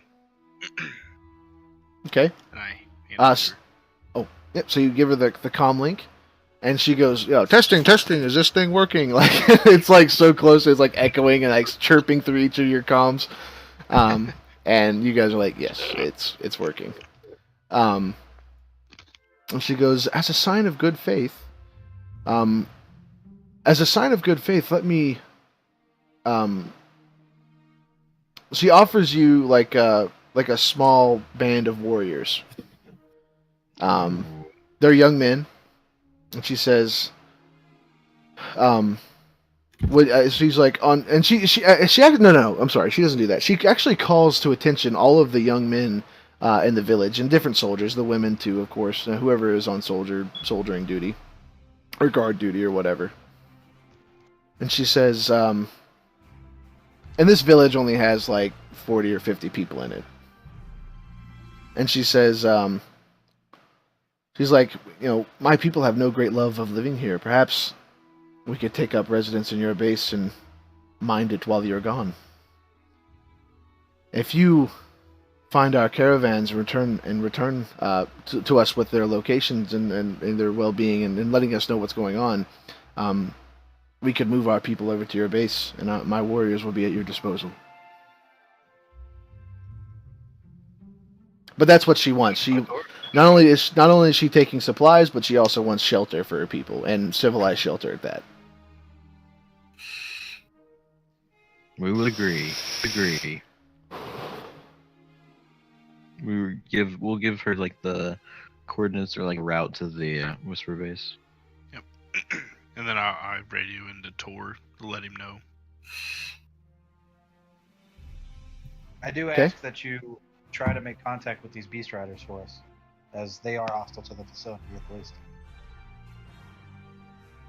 She says, unfortunately, Rodian, or my friend Rodian, that is not possible for us. We have no way of communicating with them. We are out here outside the city. Unfortunately, we are uncivilized. We haven't had communication type stuff for a long time. So she makes it known that that's not possible for her. Okay. But yeah, is there anything else you guys want to do in the village here, or say to the elder, or speak with Bull, or what other stuff you guys doing? I say we get moving. Yeah, I let him know that any tech he doesn't bring, I'll probably bring back later. The kid's like giddy. Someone say, "Oh."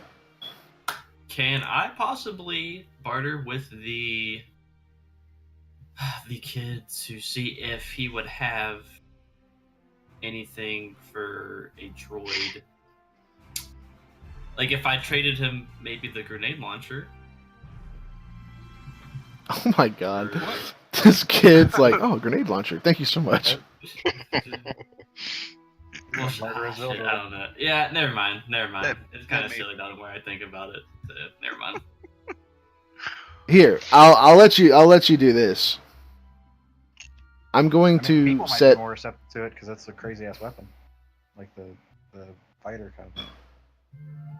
I'll let you make a check to see if there's something here if you want. Okay. Let's use the go. Are you- what's your- light side check for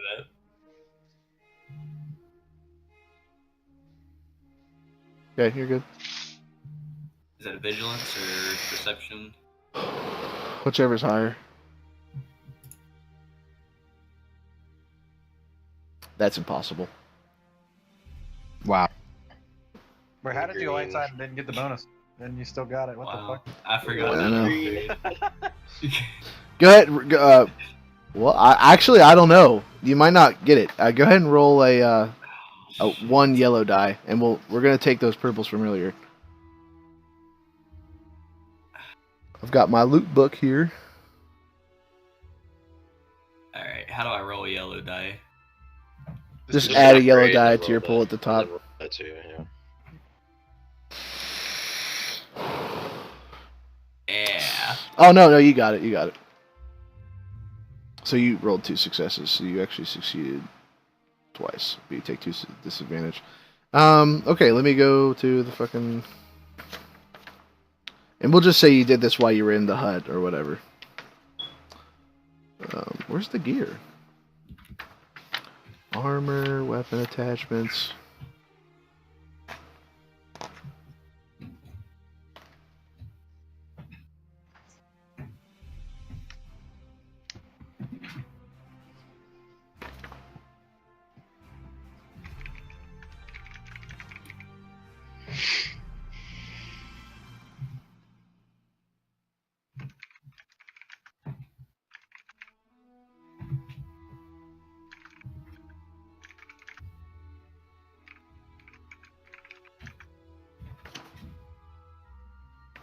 Give me 1 second here, boys.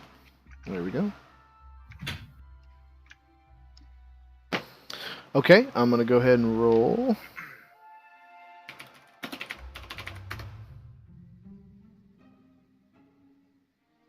Okay, so Jake and Akala, while you were in the hut, you noticed that one of the things that he has been working on his table is actually an advanced heating system that would be attached to armor. Not much use in combat, but if you're in an extremely cold environment, it would benefit you to have one of these. Is that something you're interested in, Jake? Or Akala? Or anyone? I could probably fit that on you. Yeah. So me and a caller is still in there, right? Yeah, we'll just kind of do a little retcon. Yeah, you guys are in the hut. I kind of am like nudging a call on the shoulder. I'm like, hey, ask him what that thing is there on the table. Alright, so I.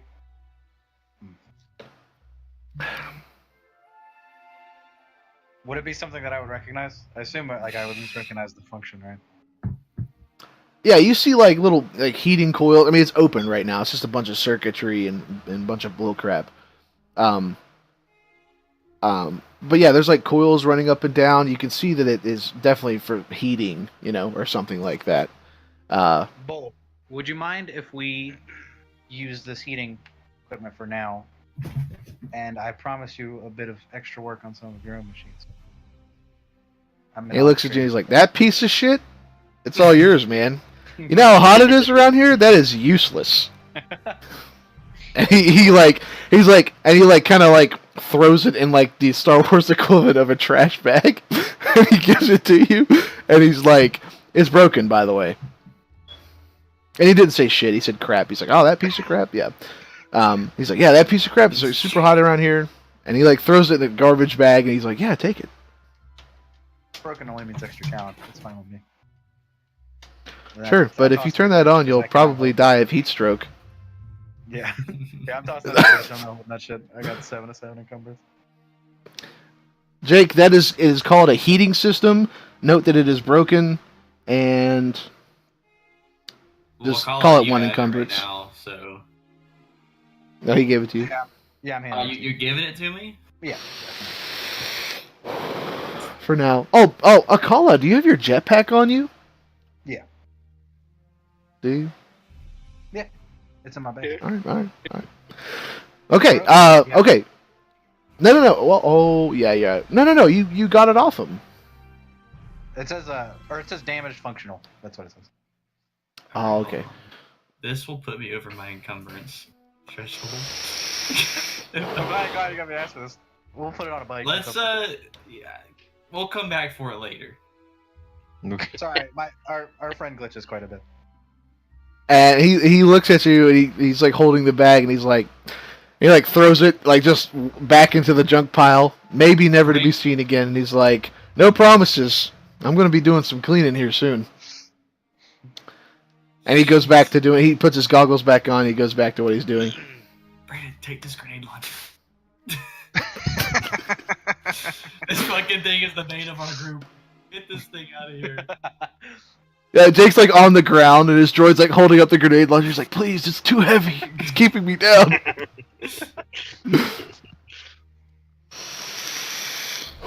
Oh, could we give him? This might be really silly. Could we give him the grenade launcher and see if he could like make some modifications to it? No, it's a weapon mod. Like, you use it to modify a weapon. Like, I don't know. I mean, I guess you could, but that would be some ridiculous checking. I mean, if you want to give him the grenade launcher, he'll take it. I have a feeling that's For more the right dangerous price, for the I'll give it village. to him. Okay. It's Came to help very the village and obvious. now we're selling it. Hey, you want this by the way? Okay. God, well, I don't want to fucking lose those heating coils. That'd be dope to have. Just put it on the bike, man. Bikes have storage. Okay, yeah, I'll put it on the bike. Good call, Brandon. Good call. Thank But then don't lose the bike. I guess it doesn't really matter because this isn't immediate. Jake like falls off a cliff. Bike's like. you. Okay, yeah, you can throw it in the footlocker. Sure, why not? Okay, anything else? And then what are you guys doing next? And you guys can ask me questions like, what's in the village? What's here? You know, if there's anyone in... What would be the number? Like, how many people have we counted so far? There's probably 30 to 40 people in this village. Okay. That's what you meant, right, denizens? Yeah. I just want to make it clear that she said that after the caravan missions you guys are going to be doing, or not, it's up to you. She said that after that's when her people will move in to your base if you'll allow it, and then her warriors will then be at your disposal. So there's there's 3 things that she's requiring before she joins you. Yeah, I'm waiting for the supplies. I think I'm done here at least. Wookie will all to help us if we save him.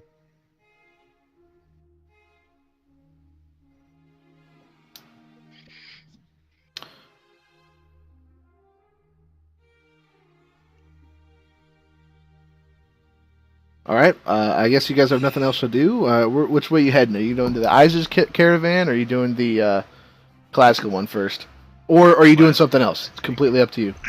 Klaska, I think, would be our best We want to go bet. to Glasgow.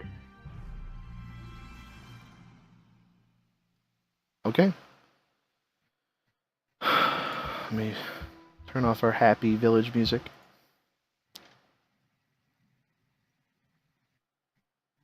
Can I get the police droid program to our comlink channel? Sure. Yeah. Alright, I just want to be able to like status update it. Okay. I'm gonna go back to our faithful Alliance assembly music.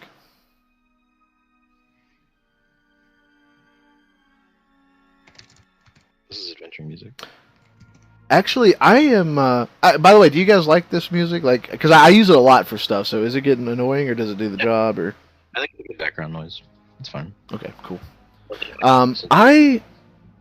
I hate to do this, but I need to Around the take a house. quick bathroom break real quick, so I will be right Get- back. And drink. YouTube people, should be like 2 minutes. I'll be right back. And then, of course, if anyone else has to do bios and stuff, go and do that stuff now. Like 2 minutes tops. Warm up some pizza. Ordering the pizza right now? I'm gonna warm up some pizza. Oh, I was like, damn, it's a little late.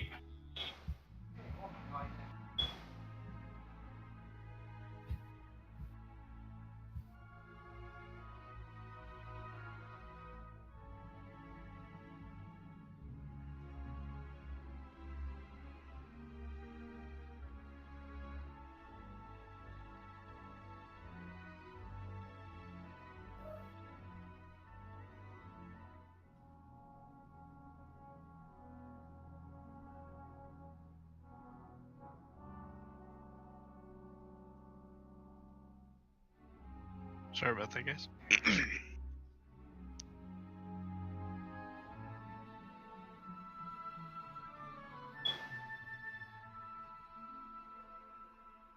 Wesley is taking a piss, so Oh, very well.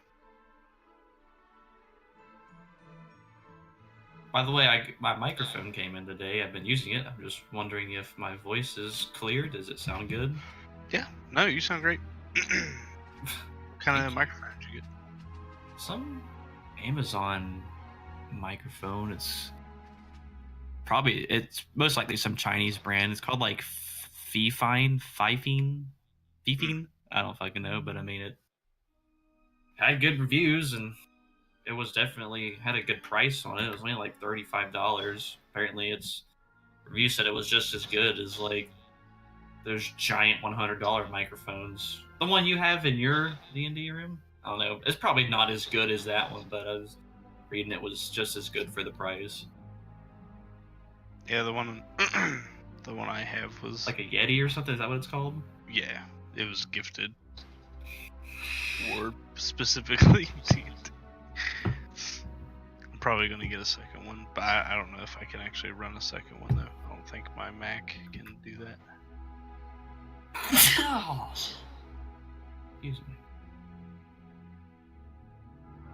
It certainly looks nice though. It feels sturdy, well built. It has a good look to it.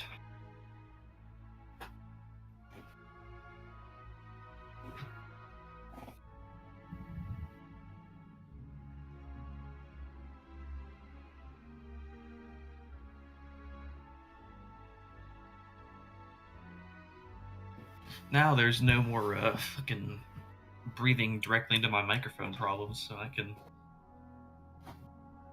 breathe how I want.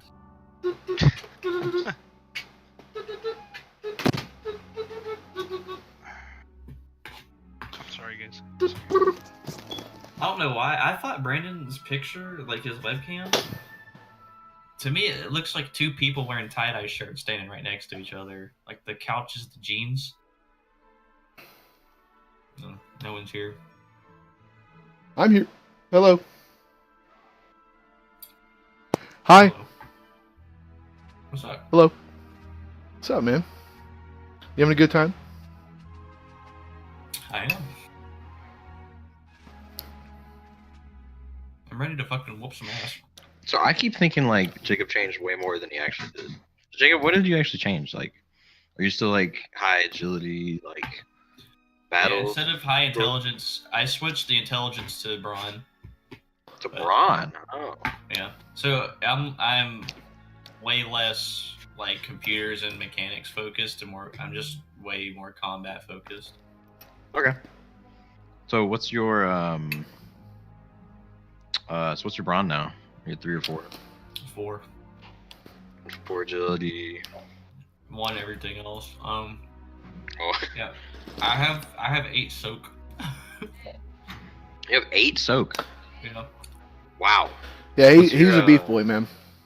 I also have a shield that gives me 2 defense and ranged and melee, so people get setback dice whenever they try to attack me. 2 of them. But I'm very vulnerable to ionic damage I see. being a droid.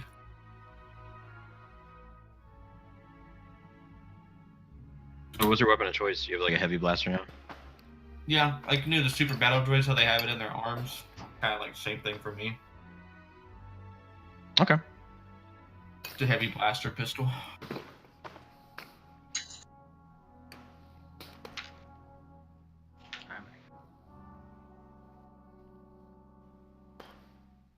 What's your wound threshold? 18. Sick. Now you won't get one shot anymore. I know. I barely have a higher You soak see- than Darth Vader. Really? Yeah. Crap. What's Darth Vader's soak? 7. Alright, now I'm at 7. Well, the reason why is because he also has 5 ranks of adversary, which means if you attack him, your check gets upgraded 5 times. I don't have that. Yeah, players can't get adversary. Gonna have to think on that one. Can I get 5 ranks of adversary, please? I can add 1 more point in soak through talents, but I'm holding off. Let's save experience for now. So, I don't see your webcam anymore, Jeremiah. Maybe it's me. I have it off. You go see it? I walked upstairs. Mm-mm. Can you guys see Donovan's? Yeah, he stepped away for a second. I'm back. Sorry, guys. So, I guess this is like back to character, but what I'm gonna start doing is that while we're like walking through the town, or like while they were having that like talk with the droid man and fixing the droid, I want to start like taking this almost like you said it was like a small dream catcher, basically, right? Yeah, yeah. I'm gonna start like trying to finagle some like just like small rope around it and kind of like almost have it as like a necklace. Okay. Sorry. Yeah, sure. So do we have like, I don't want to say like the symbol of the rebellion, but like, do we have any kind of like cool symbol like that? Not yet. Okay. I was gonna say because That we might could be do something you like guys that, could like, look into. help was that? with the base. After we get some help with the base, we could like set that up on the base so like the beast riders could stop by. When they fly by again, they can see like, oh, what's going on at the Imperial Whisperer? Right, right. All right, everyone ready? Yes. Okay. Did people see what Jeremiah's webcam? It's still off. Oh, okay. Fuck. I'm currently walking back downstairs. Instead of you guys staring at the Mm-mm. ceiling for the entire time, I just turn it off. No, I got you. I wanted to look at the ceiling. I love your ceiling. I think I speak for all of us when I say that we love your ceiling.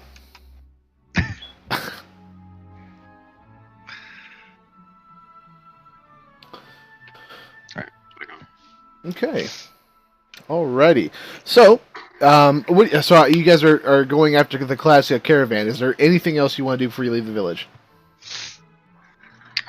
We can start. Can we like talk to the guards and leave some like blasters with them at least? I'm not sure if we handed it all into the. Yeah, pistols. Oh, you're leaving the armaments behind, right? Just in case anything happens while we're gone. More guns. And I want to make sure that everybody that has a comm link knows their channel. To be honest with that.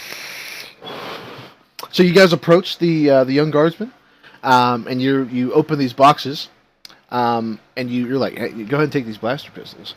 And you see them, they're kind of looking around. Some of them are young. A lot of them haven't really used blasters before. They've been more like melee oriented. And the guy who was being kind of a dickhead to you guys earlier, he's like, maybe you guys aren't so bad after all. If the Elder trusts you, then I trust you. Oh, okay, hold on one second. I need to check something real quick.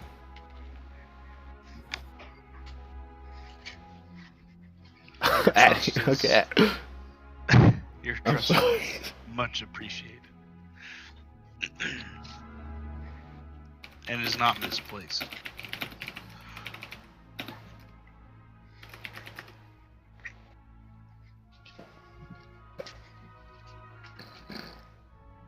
Okay, thank you.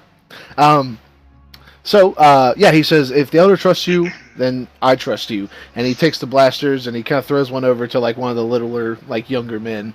Or I'm sorry, it's a younger woman. And he throws the blaster over to him, and they're like, kind of. And he looks experienced. He's like an older guy. He's probably like 28 or 29, and he's like, and make sure it's like loaded and all that good stuff. He's like, I'll show these whelps how to use this. He's like, Wookiee droid friends, be careful out there. I no doubt you know the jungles of Onderon are dangerous. Oh, actually, can we ask I guess we can ask these guys. The creatures of the wilderness here, we're not too familiar with. Are they aggressive? Is there anything we could use, types of information for how to avoid them, or if we do have to pick a fight with them? Okay. So functionally, we're going to use this as when doing survival checks on Onderon. We'll just give you a permanent boost. But he does share some a boost die for each of you, one boost die. But he kind of shares this with you. He talks about the different types of animals that are on Onderon. The most dangerous being, of course, the Malros, the Canox, and the Bomas. He's like, Of course. he talks about the legend of the Zakeg, but fortunately the Zakegs are only on Duxon, and so you don't have to worry about them down here. And he also talks about like different like ways to like different edible plants and what are not edible plants, and basically stuff you could recall, like at least a little bit easier, but not so much that it's like permanent knowledge. But you do have a leg up when making survival checks in this region of Onderon. So yeah. Okay. Anything else? I think we're good. Okay. Yep. Alrighty. Let's do. Where are my? There they are. After your various business in the village and with the elder, you once more begin your trek into the jungle. Oh, actually, are you guys taking your speeder bikes? Just want to know. I think we should take the long way. I think we should do like the caravan route. Just like, do we know how long the route is to Glasgow? On foot. Caravan. Is the caravan like a slow moving Yeah, the caravan. They walked on foot. Yeah, they basically drug a sleigh or like a wagon or something. No, I just need to know. Noise. So my theory is if these guys were taken by the Beast Riders or something like that, then we can take a slow path. If the Beast Riders see us, they might attack us like that. We can at least interact with the Beast Riders. Whereas if we speeder bike the way to Glasgow, the Beast Riders might not have time to see us or pick us up if they're involved with this disappearance or not. Talk to them anyways. Tell them, hey, we took over Whisper Base. I'm cool either way. I think the bikes would make a lot of noise, and that might help them come to us, or might hurt us. Well, if we ever start getting somewhere like where it becomes like where we shouldn't be able to just easily hop off of them. I mean, if it's noise, they may be alerted, but yeah. I vote for taking the speeder bikes, but that's my vote. Let's take a vote. I say we take them. Follow that. Alright. I got a second bike. Alrighty. After your various business in the jungle and with the elder, you once more begin your trek into the jungle. Once more, you notice the humidity sits on your nose and fills your lungs, and you begin to notice that you're now consciously breathing, almost gulping the soupy air. It'll be nice to finally get off this planet. For a while, it's easy enough to follow the tracks of the caravan that was headed... I'm sorry, what? Someone say something? It's gonna be nice to get off this place. I said, it's just like home for me, man. Oh, yeah. For some of us. It's easy. For a while, it's easy enough to follow the tracks of the caravan that was headed towards the Glasgow settlement, and on the way, you were able to dispatch small but vicious creatures that attempt to interrupt you. After a while, you approach a large river with speckled rapids that swallow the tracks you've been following. You can potentially ford this river, or you can attempt to locate a crossing. Either way, you're closing in on your destination. So, what are you guys doing? Are you fording the river? Are you trying to go down for a while and look for a crossing, or what? Well, you also have the speeder bike, so I guess it doesn't really matter. Well, yeah, can those like cross easily? Yeah, they hover. All right. Which I'll ford the river on the bikes. Yep. Right. Okay. Okay. Well, good choice. Now, what I want you guys to do now is I want a stealth check from the group, and I want you to. I'm going to upgrade the check and add a setback die. I have 4 green. Mine is most certainly trash. I'm trying to find it. Yeah, it's 3 green. Never mind. I get a boosty boost. So whoever has the highest can roll for the group. If you guys want to do a group, or you can do individuals, doesn't matter. I have 4 green and 1 boost. Nice. All right, that sounds Is like that. Sounds that like the Donovan highest? is the best. Oh no. Just kind of like put your hands over the motors so they don't make a lot of noise. Alright. You said difficulty set? Yeah. Well, Oh. A complete. Wow, that's incredible. That's incredible. Wow. Thank you, Boostai. Um, Thank you. That is way too common.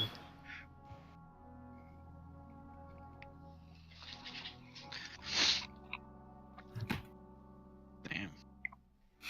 Okay, so let's do this. Let's see.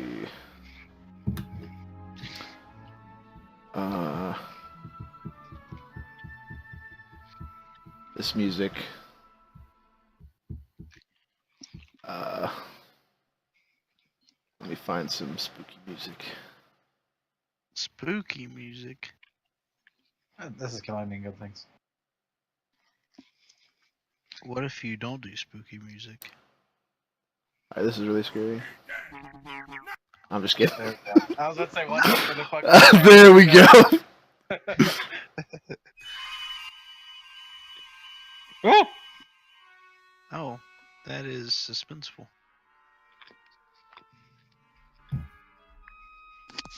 It's pretty apt. It's called Bounty for a Wookiee. Your goal is now but ahead of you. Your goal is now but ahead of you. You ride in circles, surmounting the great jungle cliffs before you, and clinging to what land you may. Soon you reach a rocky ring which hugs the craggy masses as it bends and spines across a chasm that is floored by water. Let's go ahead and switch our map.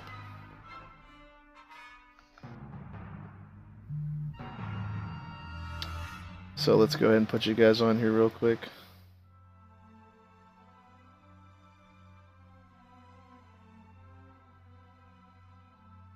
Damn, Jeremiah, don't jump. Damn, Jeremiah, don't know. He's so afraid. He's fucking.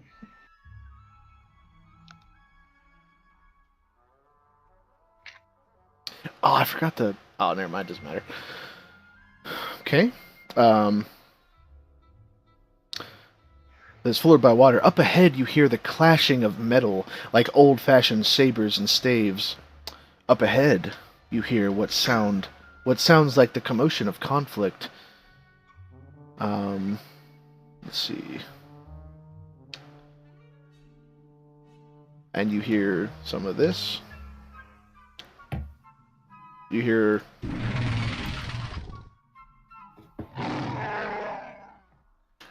And just like ding, ding, ding, ding, ding, like lots of fighting and stuff, lots of commotion. This is intense. I thought this would be crazier, but it's not. So let's find. Oh, there it was. All right. Well, just like faint tuba sounds.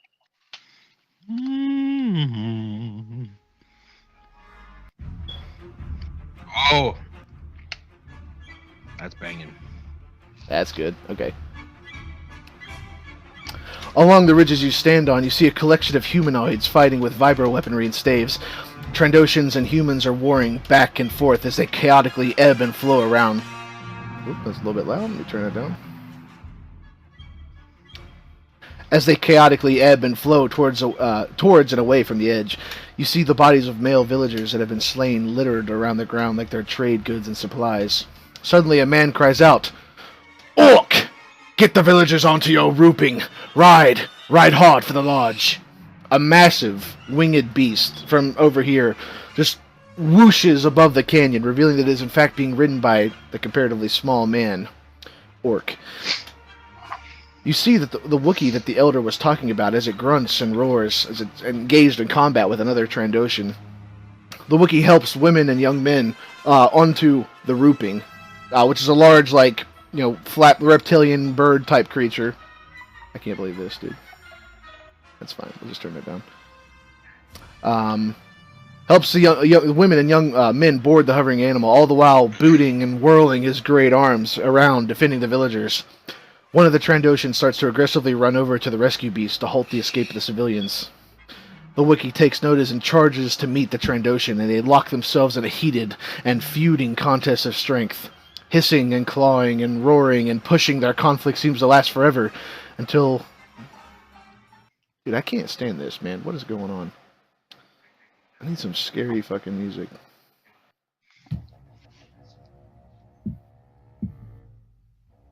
And their conflict seems to last forever until they both slip off the ledge, tumbling into the depths below, and the hovering rooping flaps away from the conflict that you've stumbled into. So at this point, let's go ahead and get the people put out here. I'm going to put their tokens down. NPC tokens.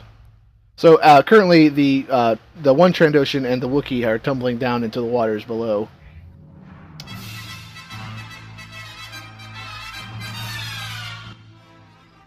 Why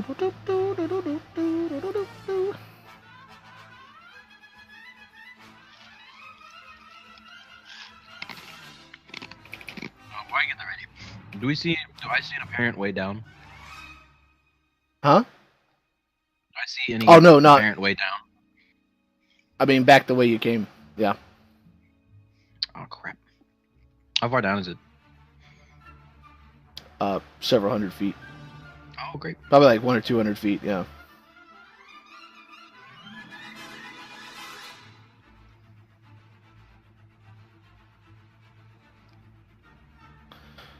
All right. So these and because you guys have failed your stealth check, though, you see a Trandoshan over here. Oops. One of the Trandoshans looks at you, and you can see his reptilian eyes widen, and they turn very black, and he starts squawking.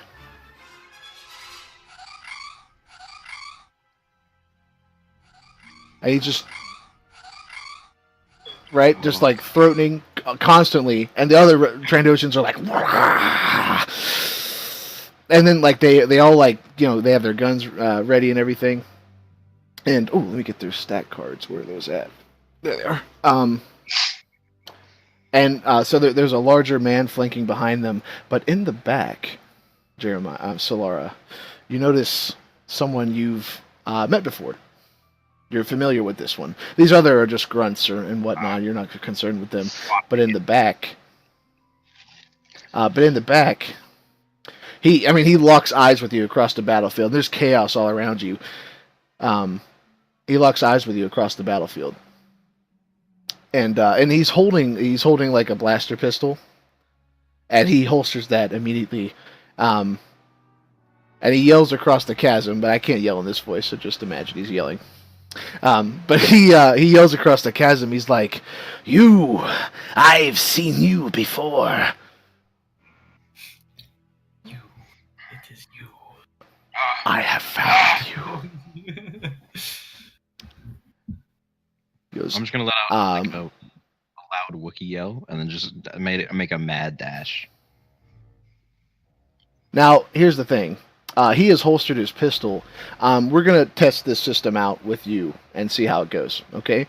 At this point, and he rushes to meet you as well, ahead of his minions and everything. he wants to. He is engaging in a duel with you. And so at this point, you have to accept. Do you want to duel him, or do you want to just fight him normally? We have to have a few words first. Okay. So as So I you- see, I mean- he has no weapon drawn. I will not attack. I am still a Wookiee of honor, no matter our past. I will not attack an unarmed. Whatever you want. Disgrace to the universe.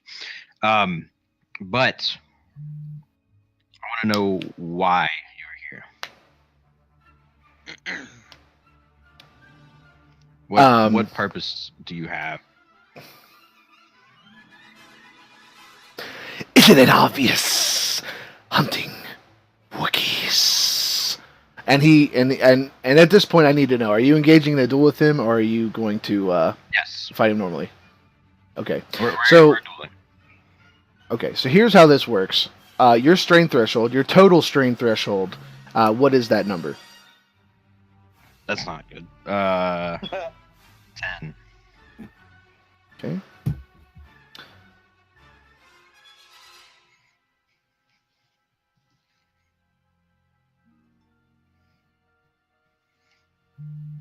Face justice for what happened. So Precise.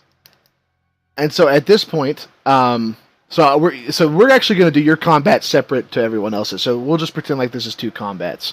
But so here's how duel works. Okay, you have duel points equal to your strain threshold. Okay,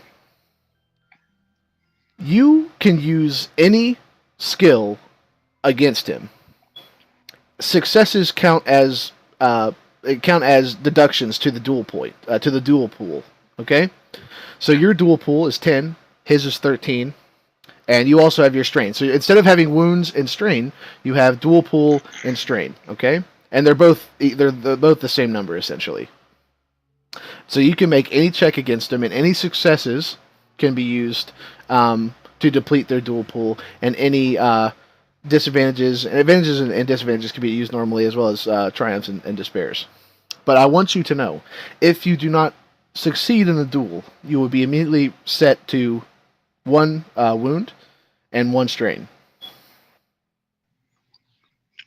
So I want to know again, do you accept this? I accept his duel. Okay. And it's not like he walked up to you and was like, duel me. It was just like, you guys are honorably about to engage in combat without anyone interrupting. So let's get our music going.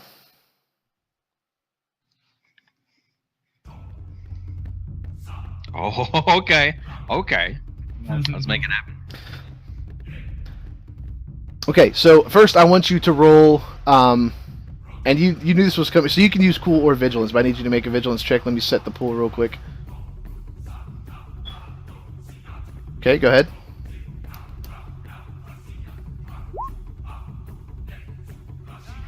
Okay.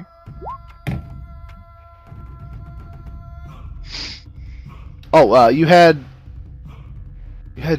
Why did you have a red die in there? Did I not reset it fast enough? Let me check my pool. Yeah, I don't have anything in my pool. So your actual pool is 2 success, 1 advantage, and his pool is 1 success, 4 advantage. So you get to go first. So at this point, the Trandoshan. I'm sorry. As you guys begin to fight, you guys kind of run up to each other, and he screams at you, and right back you scream at him, and you just clash and you're just slinging at each other. He's trying to scratch you, and you're holding him at bay, and you swing him around, you give him a punch and everything. What are you doing with your first turn here? So you said I can use any skill to attack Any him, skill. basically? Any skill. I need to know what it is though, so I can set the dice pool. But yes. Well, that's complicated. Let's start it off simple. Let's go for just a simple brawl. I think that's Okay. fair. Start with a You're clean engaged with him. clash of Go ahead. fists, kind of holding each other back. I'm gonna push him back and give him a nice right hook. So that'll be the first brawl. Okay. No, well, no, some of those were his. You need to roll again. I'm sorry. And hold on, let me set. He has adversary, so I need to upgrade the check. I'm sorry. Go ahead. 4 fucking yellows and 3 green? Nice. Oh. Okay. Going in that fucking ravine, dude. They call me One Punch. All right. So go ahead and describe what you just did to him, man. I mean, you have a triumph. I will tell you what happens with your disadvantage, which is a lot. But go ahead. So we do a clash, and as we clash with our hands together, I'm gonna get a chance to headbutt him, and as I do, his grip releases, and I'm going to leg sweep him onto the ground, and immediately just drop an elbow onto his face, just as he's down, and I'm gonna have kind of advantage on him over in the position right now. Give him the atomic leg drop. Okay. Yo, that fucked up Hogan's back, dude. Don't do that too much. So, let me grab these cards out here for the other players real quick. Yo, what about this music though? Okay. Oh yeah. This song is called Rage of the Shadow Warriors, and it's about the Kachiro Shadow Wookiees or whatever. So, anyway. Okay, so I got these guys. So you guys clash for a moment, and he thinks he's got you, and he smirks. You know, his tongue comes out of his mouth, and you, like, just angrily, like, you, like, bash him in the face. And he, like, rolls back for a second and loses his footing, so he's prone. And you also get that amazing, just super elbow drop, the people's elbow, basically, like the Kashyyyk fucking, you know, you got him, boom, right on the face, and he screams out. So with your triumph, are you just knocking him prone, or and upgrading his next check, or how did you want to spend that? Because prone is probably just part of it, in my opinion. Yeah. So I can't like break his arm with a triumph. I think that'd be a little too much. Yeah, I mean, you could definitely crit him. What was that? Oh yeah, let's crit him. Yeah. Okay. Rip his arm off. Now, don't you have talents for crit? What do I need to add to this? So I think you just need to add 10 to the crit roll. Let me double check that. So ironically enough, since Brandon removed my crit, I actually do less damage. That broken elbow. Oh yeah. Puncture his ass. I don't think we're tracking total damage. Doesn't sound like. Yeah, just plus 10 to critical.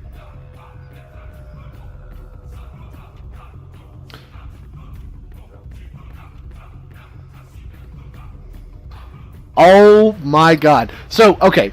So Scourge, sorry. No, is it Scourge? No, it's Scourge. Scourge has just suffered, what is it? Oh, come on. Agonizing wound. The target increases the difficulty of all brawn and agility checks by 1 until the end of the encounter. Nice. Okay. Okay, so, I mean, what kind of wound did you inflict on him? What's so agonizing? Why can't he fight? You tell me. Okay. So with the headbutt, we're gonna knock some teeth loose first. So there's a little bit of bleeding. He's got a little bit of a headache now that he has to concentrate on this pain at the front of his mouth.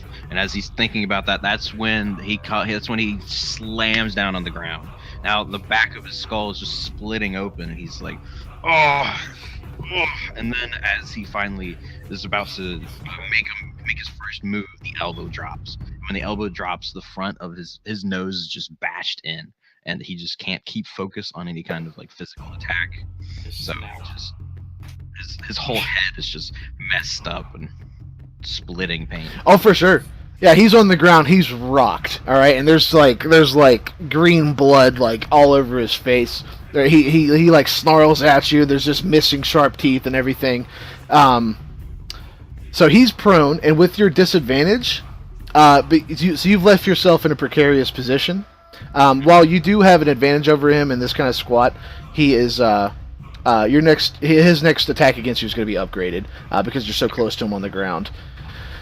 So I'm going to let him go now. Let's see, what does he like to do? He likes to die. He's going to attack you with his claws. and I'm gonna say we're gonna upgrade his check because he's prone. Oh no, he's gonna actually spend 2 strain to get up real quick. Because oh wait a second. Oh yeah, okay. So we'll put him at 11, and we're gonna upgrade his check.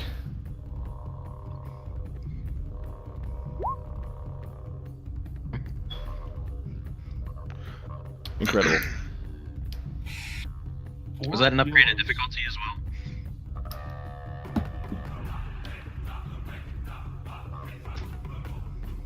well? Yeah, he upgraded his check because of your disadvantages. Is that what you meant? I meant since it's critical, he has to increase all of his difficulties. Oh my God, you're right. Okay. Yeah, let me do that. We'll just replace. Oh well.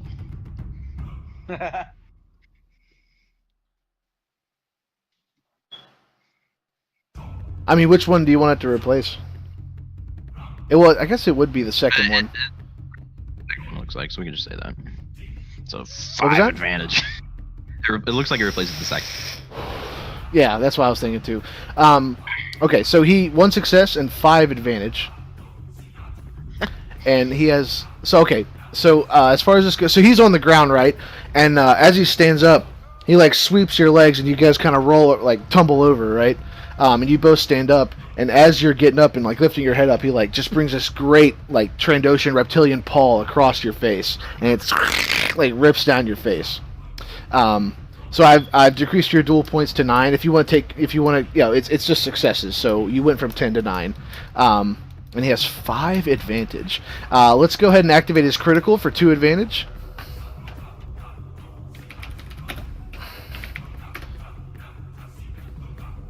Oh, he's just unleashed the Wookiee Rage and crit again.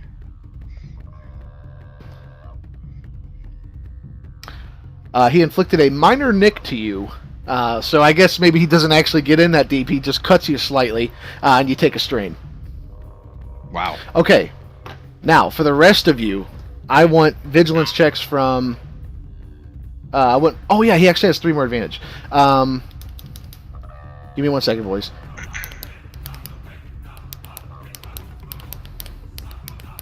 Do I need to mark down a light crit, minor nick? Yes. So he like as he's getting up or whatever, as he got up and you guys are tussling, after he scraped you, he kicked you extremely hard, slightly knocking the wind out of you. But just go ahead and upgrade your next check against him, okay? Okay.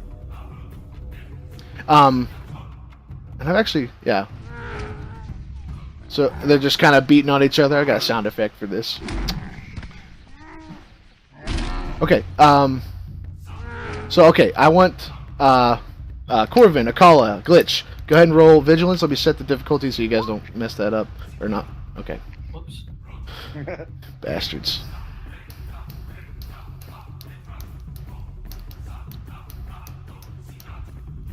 Go ahead. You guys good?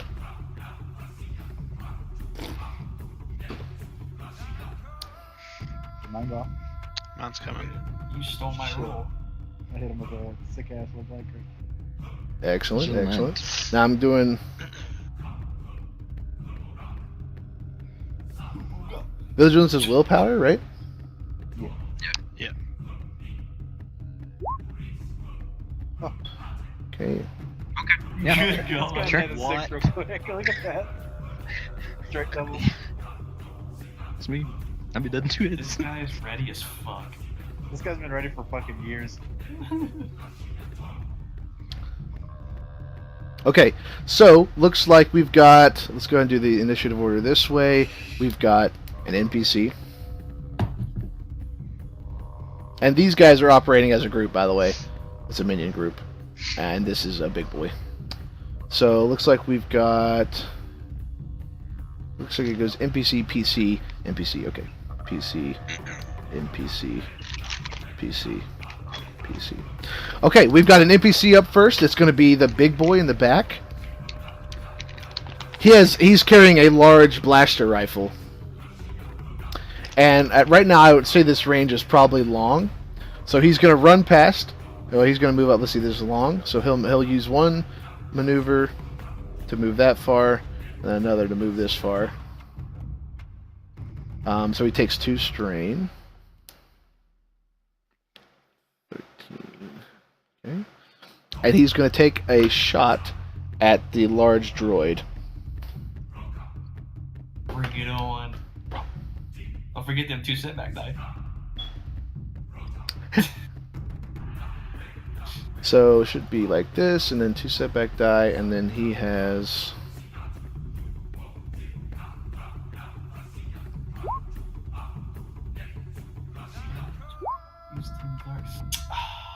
Nice. So he runs across. He runs across the cabin around the edge there, and he passing by his boss engaged with this one Wookiee, and he raises his guns and he takes a shot. And Jake, do you want to describe how he fails? I don't. So would you say the material of my shield would it be able to reflect a bullet? You know, kind of maybe not like reflect it, but you know, like easily absorb it. Sure, why not? So I kind of want him to, you know, it's all happening really fast. He runs over, takes a shot at me, and I kind of like very quickly, you know, see him aiming at me, and instinctively, kind of like Captain America, raise my shield up out of my arm, block it. Right.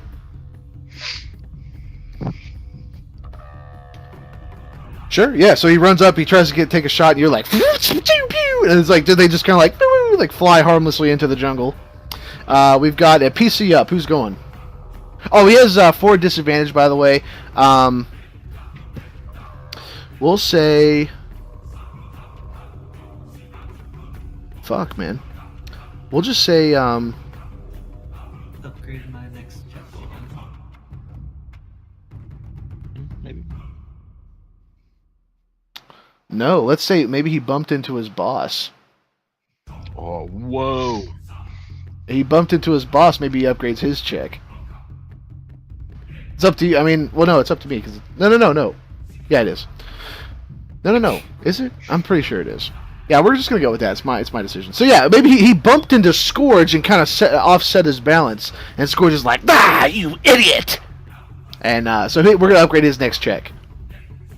Okay, we've got a PC going up. Who's going? I'm watching his boy in battle, but let's just get shot at. I'll go if no one else wants to go. Yeah, go ahead and go. Alright, well, so I'm going to... How long do you think this would be from right here to... Short. Short, okay. Well, I will... You know, theatrically, I kind of just, like, step forward, readying my blaster arm. And now I'm going to take a shot at this guy. See how he likes it. Okay, Use a destiny point to upgrade my die. Or upgrade.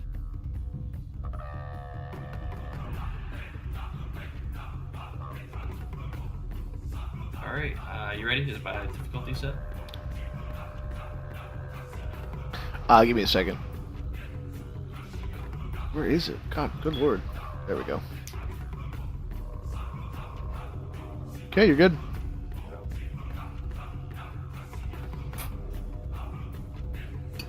Ooh.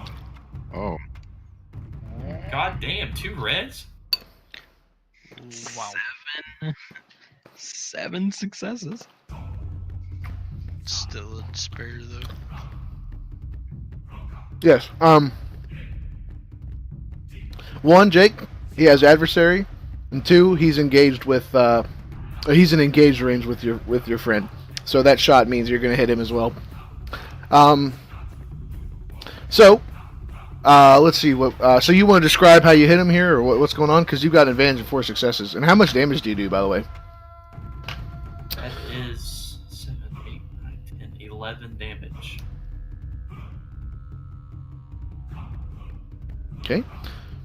So so as he's shooting, like pew, pew, pew, you like like deflect, and they go flying harmlessly into the jungle, and you retaliate. You kind of like put it over your shield, and you're like, pew, like just give him one good blaster bolt, and it like hits him like seriously on the arm. I'm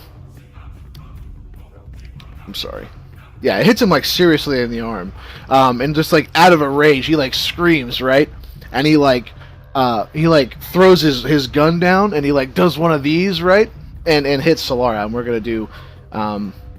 This is going to affect your dual pool, but we're going to do a quick brawl attack with no difficulty. He doesn't have good brawl though, I don't think. Yeah.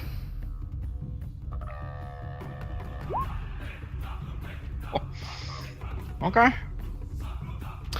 So as he hits, he just like boom, like scores one on you, and he's gonna give an assist.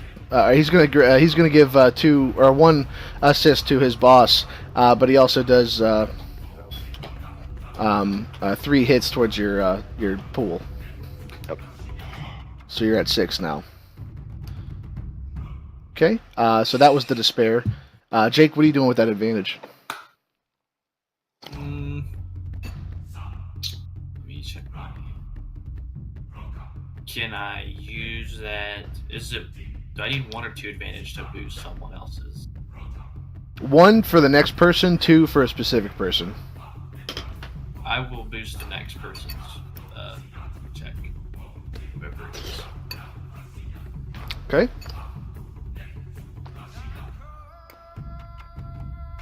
Okay, we got NPCs up.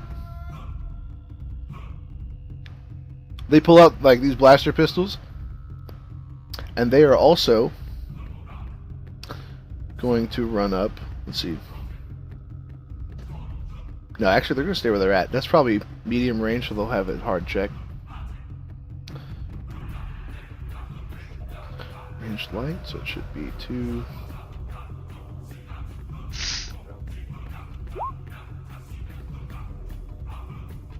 And they're going to take a shot at Corvin.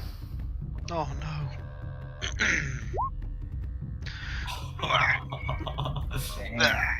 That's called a crit. So, Donovan, or Corvin, you're going to take 8 damage.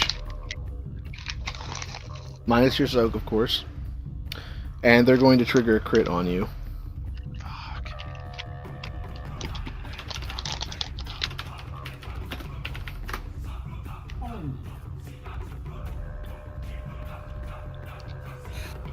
Now that's gonna hurt. Now that's gonna hurt. Okay, you are overpowered. The target leaves himself open, and the attacker may immediately attempt another free attack against him using the same pool as the original attack. So that right? that yeah, that's one of those ones that's not really a. I mean, it's a crit. It's something that happens, but you can't really heal that. So you don't have to mention that on your thing, but they're going to attack you again. I think that's punishment enough.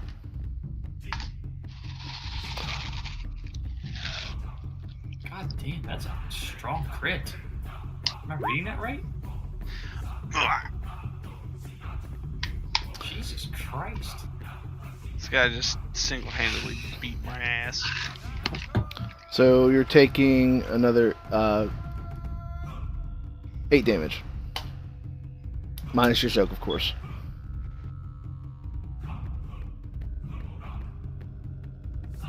Great, terrific. How much health do you have? 4. Healthy total. I have 15. Okay, with that disadvantage. Oh, okay. So with that disadvantage, I'm gonna have them add a setback to their next check. So if I don't follow through with that, please remind me. We've got 2 PCs up. What's going on?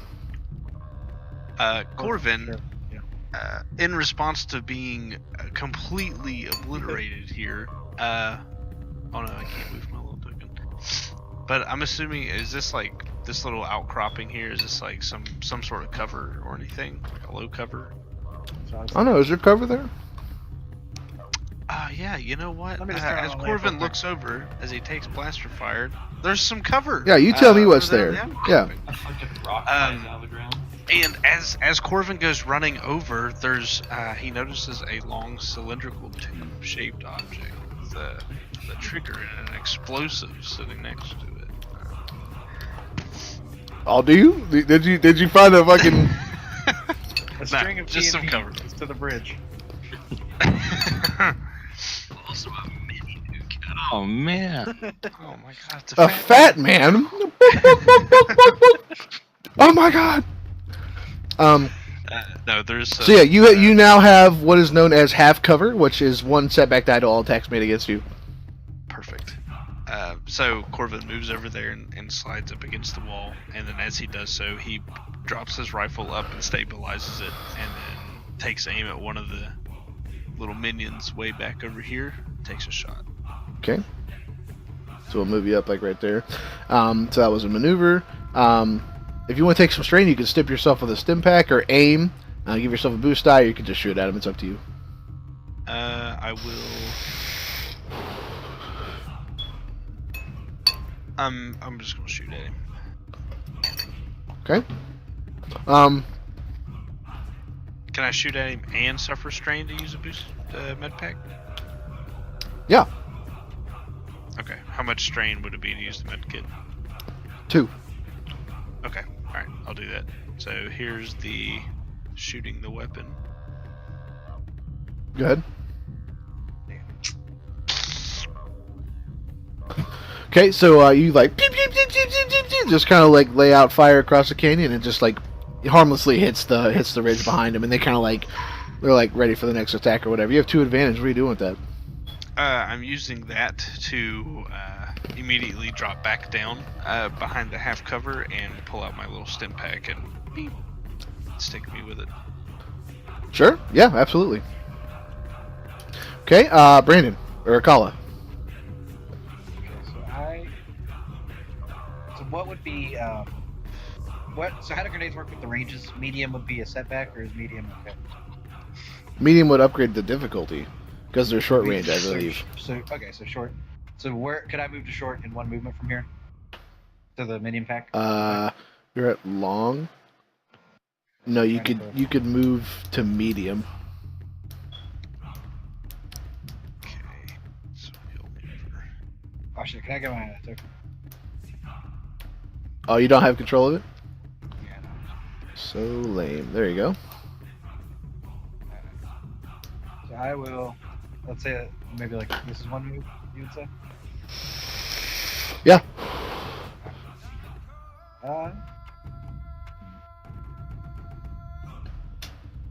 Yeah, because there's only hostile targets essentially in front of me. So yeah, I'm just gonna try to lob the grenade essentially as hard as I can. Not so much about accuracy, just more about distance. So clear. At these people? Yeah, I'm trying to aim at the pack in the back. Okay. So difficulty set. You can upgrade your check if you want. You can use your force points, whatever you want. And it's ranged light.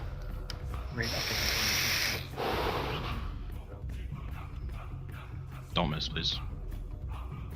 Hey, I might use a light point. Whenever you... that was a good. Light good point. Please don't miss. Don't miss. All right. Okay, how do I use? Remember, you're upgrading your check, you're not adding a boost die. So Yeah. upgrades are better than boost. Yeah.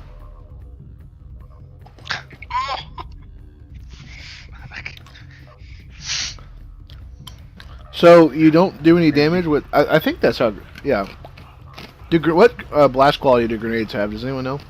I have it in my thing. Hold on. I think 6. That sounds good, right?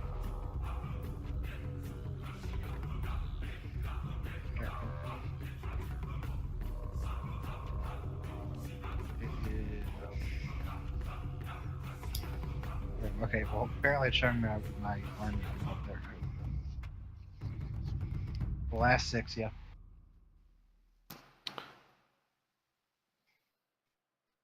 So we'll say it like lands over here and gets blast radius on one of the minions, but you miss. So it it sails overhead. It basically misses all the important people, but the one guy is just not quite far enough away, and it blasts him.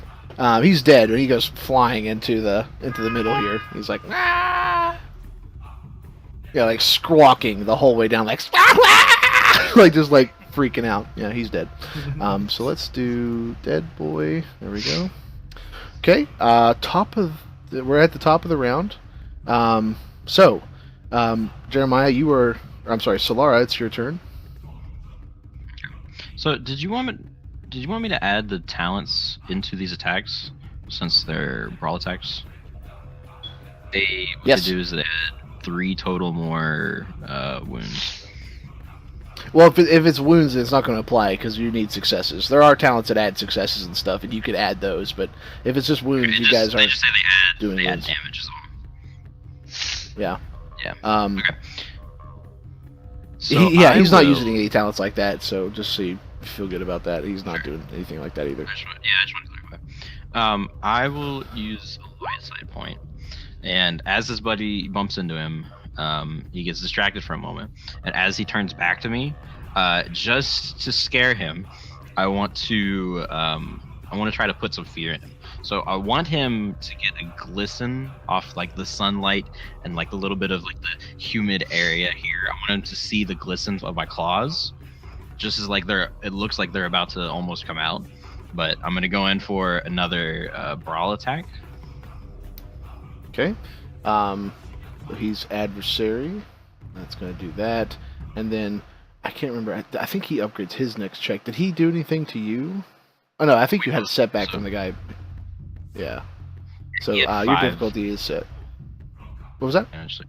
He had 5 advantage, so we both get an upgrade against each other because the guy bumped him, and then he had 5 advantage against me, so he used that. Okay. And then upgrade against me. So, do I need to upgrade again for him getting bumped or anything? No, his checks are gonna be upgraded against you, so he will, it's a bad thing for him essentially. But no, I have your difficulty settled for him.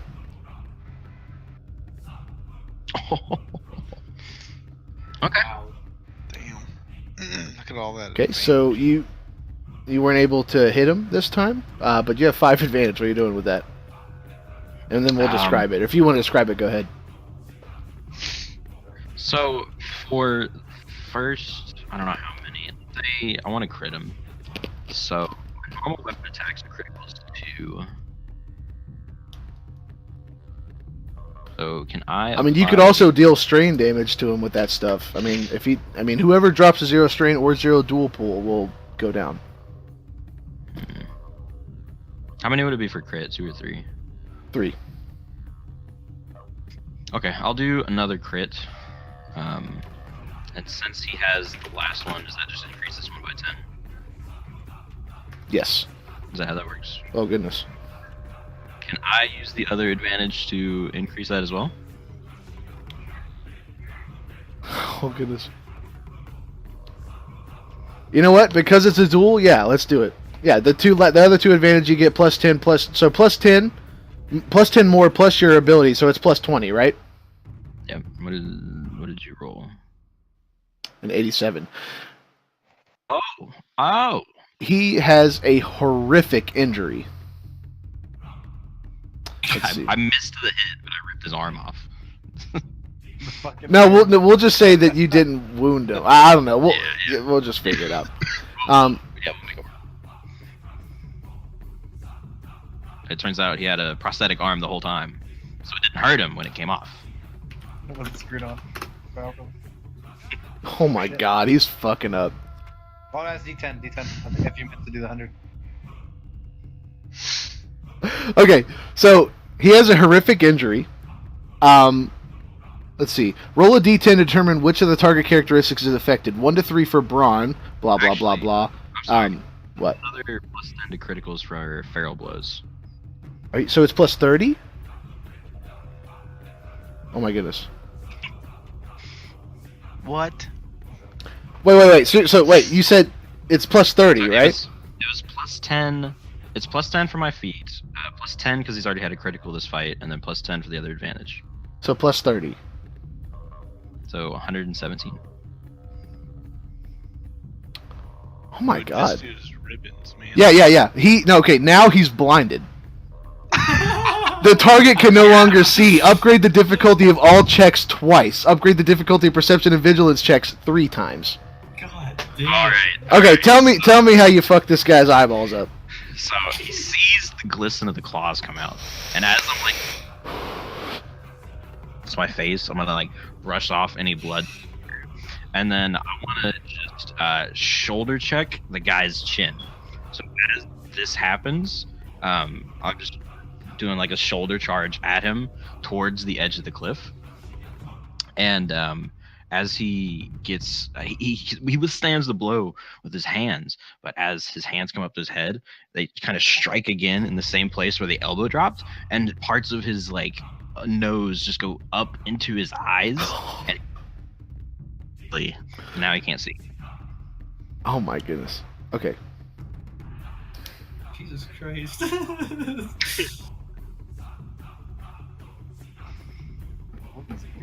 So let me just tell you where he's at right now. He upgrades all checks 3 times, by the way. 4 for the next one because the guy's shoulder bumped him on the way over. Have a hell of a fucking time. He's still gonna hit you probably. Watch this shit. Crit. He can. You're in the fucking He forehead. succeeds this from in the door right here. 4. He's gonna have 4 red blank die. I would cry. It'll be 1 green die. Show me despair. Show me a despair. Come on. Come on. So it's upgraded 3 times, right? And then whatever you wanted to do. You said the guy bumped him, so I don't know what that. If you wanted to like add a difficulty. Yeah. So it's 3 times. So let's. Well, his last crit as well. All brawl and melee checks are increased another time. 4. So yeah, so it's 4. Okay, so it would have initially been 2 purples, now it's 2 reds. Upgrade again, add a purple, upgrade again, add a red. Okay, cool. So he's at 3 red on this. Okay. Come on. Okay, so at this point, you guys are kind of like pushing back, and you're kind of like going, kind of like following each other, and we're gonna say you're on the bridge here. So you guys are fighting at this point, and he is going again. In this case, he's going to try and. Dude, you know what? Fuck it. This guy's scared.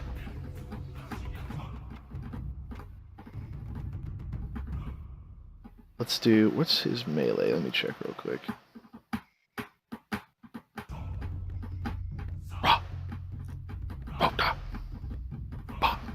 So he's gonna go. I mean, he can't see anything, but he's just like, I mean, you're like kind of like pushing him back, and he's just like, like freaking out, right? And so he's just gonna be like, just like a storm of claws. He's just gonna like, he's freaking out, right? So he's gonna try and scrape you.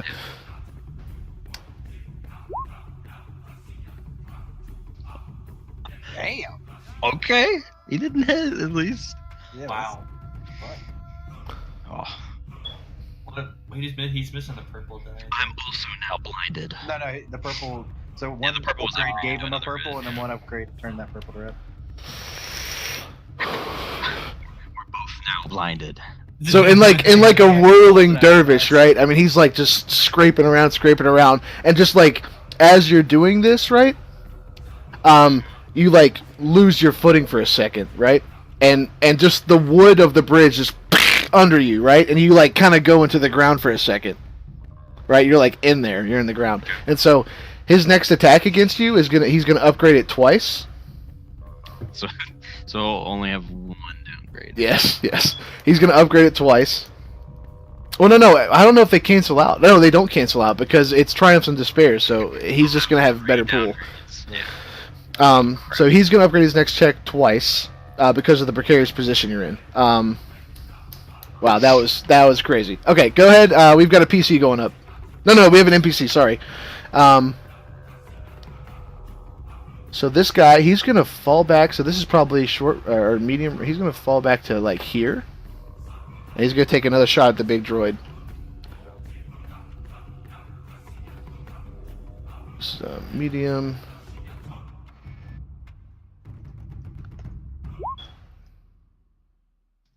You should be, yeah. Oh, and then the 2 setbacks, of course.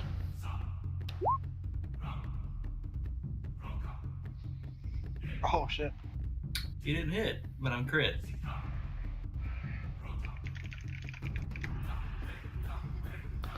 Yeah, so he again he falls back and he's kind of like hiding behind a pillar. He doesn't have cover or anything, but he like lays out another volley of shots.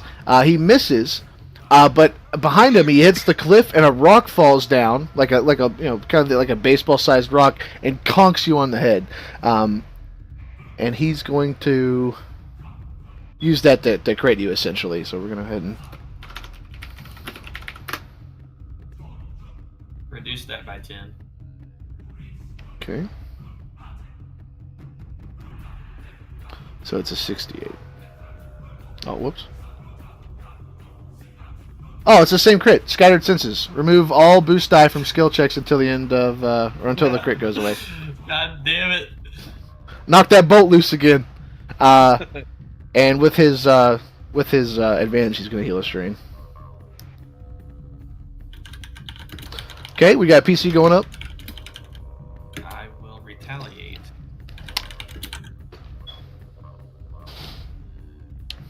So, I'm going to.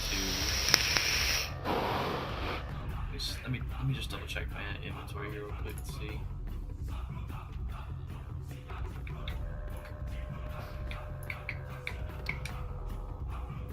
Okay, so I'm going to charge towards him and just punch the shit out of him. Okay. I will upgrade. You're good. Damn. What the? Oh my! Go ahead, Jake. What's going on?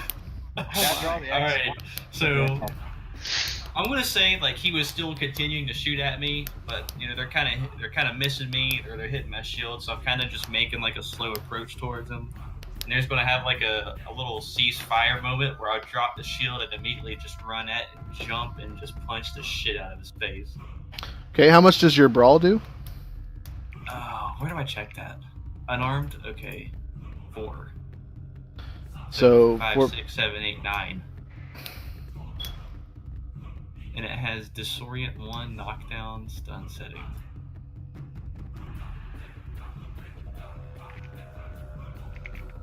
Okay, so like you're like pew, pew, pew, like advancing towards him, and he's missing and hitting your shield, and you just drop it for a second, like right over. You're like, whoop, like get him right in the face. He's like, what are you doing with your triumph? Triumph? You could crit him. You could upgrade people's. You could upgrade another player's check. You could cause something environmental to happen. Blah blah blah. What's up? Can I knock him prone and make him drop his gun? Yes. He's prone. He drops his gun. Okay. And you have a disadvantage, so just like the intensity of like approaching and like blocking all those blaster bolts, go ahead and give yourself a strain. Got NPCs up. These two are going to fire at Jake. Should be.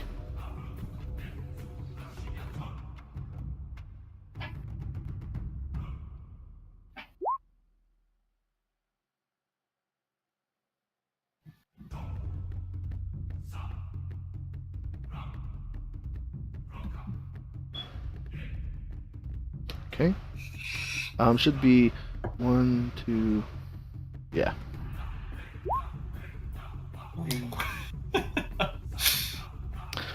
This is crazy. So they go to take a shot at you, and they definitely miss. It kind of goes around, and they're kind of. I mean, maybe just in the commotion of you fighting with this guy, knocking him on his ass, they're just like afraid, and they're like just shooting randomly. But they do not hit you. But they're going to toss a boost to the next player, the next person to go, which would be Scourge. 2 PCs. Corvin's going to go ahead and go again. Watching the duel of his Wookiee friend and compatriot happening over the bridge, precariously over the ravine.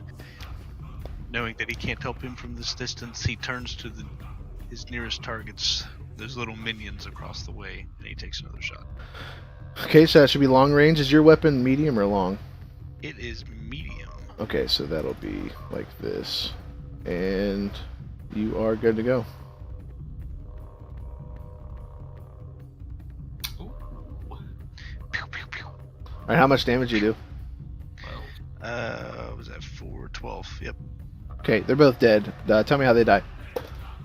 Alright, so as the Wookiee and Scourger are fighting over there, and I'm watching the droid just pummel the crap out of the other Trandoshan, those other two across the way taking shots at each of us, I pull the rifle up and I steady myself, and I fire 2 shots, intending to slay one of them, and as I fire both, the one turns to look at me, hearing the sound of the blaster at the same time as the bolt travels through his face, and then it blows out the back of his head, and he immediately drops, and the second bolt passes right over his head, hitting the other one square in the chest and dropping him to the ground. Okay. These guys are both dead. Okay. Akala. Alright, so I'm going to use my movement to close the distance on the guy that's prone. Okay. And sort of try like a step over execute style pistol shot down to him. where he's Oh, on the gosh. ground. Okay. Jesus. Whether it does that damage is another story. Imagine if he does that. He's like, ah, fuck! Back of his head. Alright, so is that difficult to get?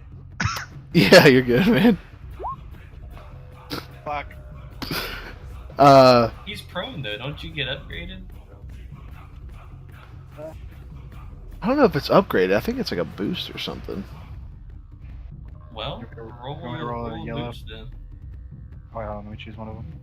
Just roll one yellow at the top, and you should be good. It replaces the last one.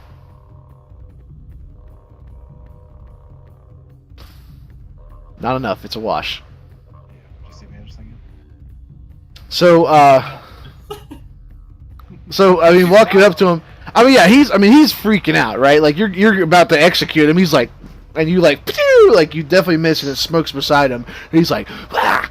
And yeah, you miss. But he you jump out of the way as soon as he starts like swinging at you and stuff. Okay, back to Solara and Scourge. Jeremiah, what are you doing, man?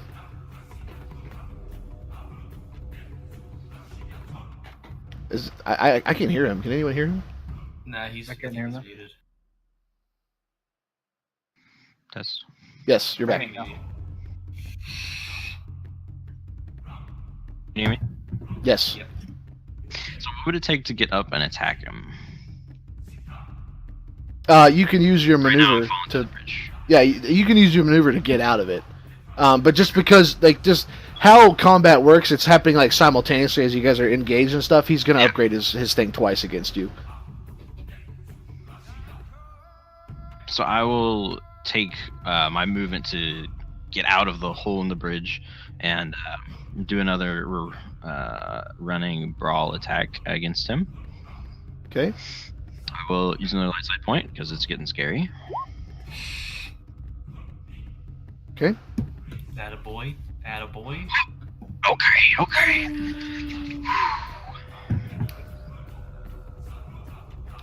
Okay. So his dual points right now are at 6, and as are yours. What are you doing with your 2 advantage? I will I will apply strain to him. Okay.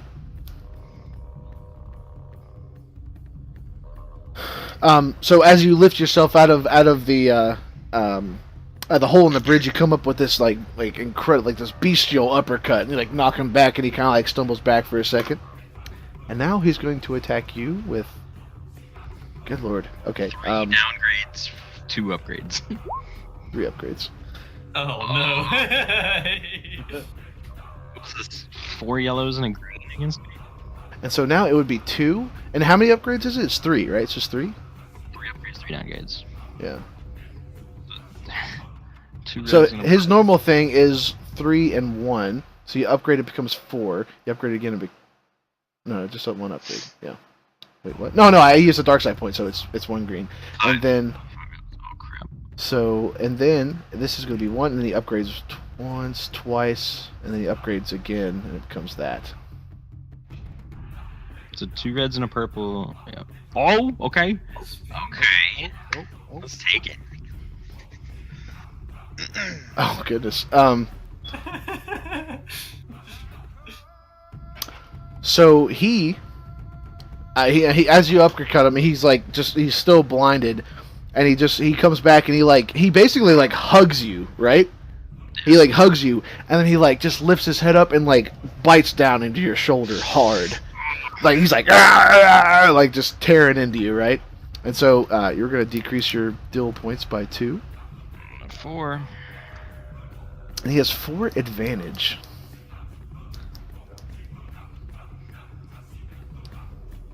We're gonna use that. Well, fuck it, man. Let's just crit. Let's crit again. Okay. Oh no! Oh. Dude, what's his D100? That's a fucking loaded die right there, son. Now watch out for my D100, dude. I'm coming for you. Because I already got crit earlier too. So it's a 98. 98. Crippled. So the arm that Akala had only put back in place hours ago, he is now ripped into. And it is now, I mean, just like the strength. I mean, he's like an alligator, right? He is ripping at your arm. There's fur in his mouth and blood.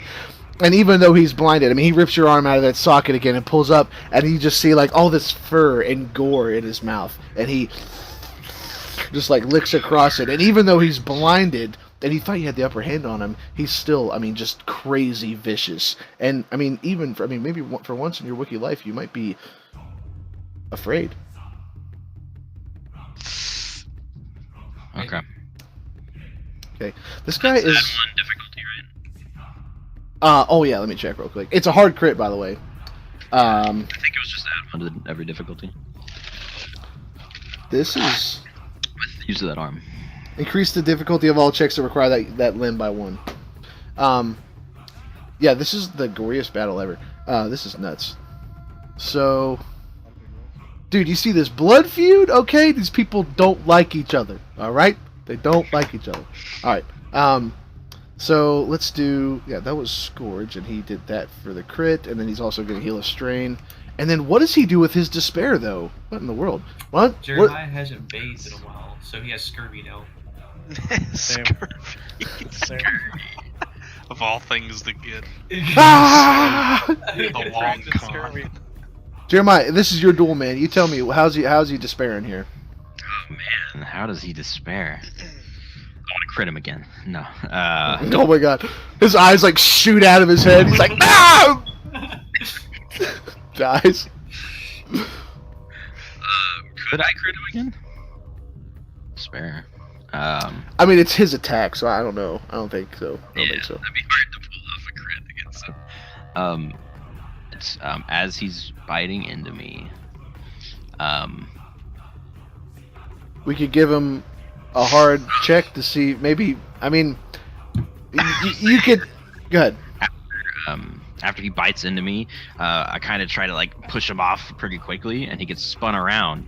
So my next attack's gonna be upgraded because he doesn't know where I'm coming from. Okay, it's good with me. Well, he doesn't know where you're coming from anyway. He's blind, so. He's like, oh my god! Like physical, like front to front, just kind of like going back and forth. And he's got spun around after this. Okay. So yeah, no, that's another upgrade. I'll just go ahead and make note of that. All right, we've got an NPC up. So this Trandoshan is going to run back here to short range with his maneuver, and he's going to throw a frag grenade at Akala, who is engaged with Jacob. Haha, Jake, I got around your stupid bullshit defense. Droids are known for diving on frag grenades, right? For their boys. For me. Go ahead, bring it on.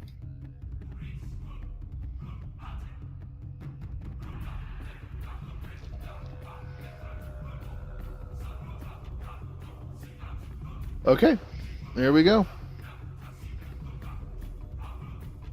Ooh. Hey. Not a. Every time. Let me just check something real quick.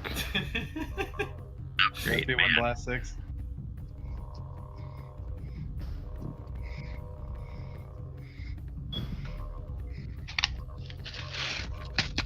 I can't believe this. Okay, yeah, so he throws a grenade. Akala, you like as soon as it hits your feet, you're like, oh my god! You like kick it like away from you, right? But as it's like soaring over here, it blows up and still hits the droid, who takes 6 blast damage, which is I don't think it's just absorbed by your soak. Yeah, it's gonna take a lot more than that, Wesley. Guess what, dude? I'll remember this, man. I'm coming for you. All right. Anyway, so he's gonna pass 2 boost out of the next person to go, which is just gonna be Scourge. So he'll get 2 boost out on his next check. Come on, man. NPCs. It's time, motherfucker. Hey, throw me some boost dice. Come on. True though. I'm Get- gonna get approach the crap him out of me. slowly again. Ready my blaster arm. And let's go ahead and upgrade that again. He's upgrading too. Okay.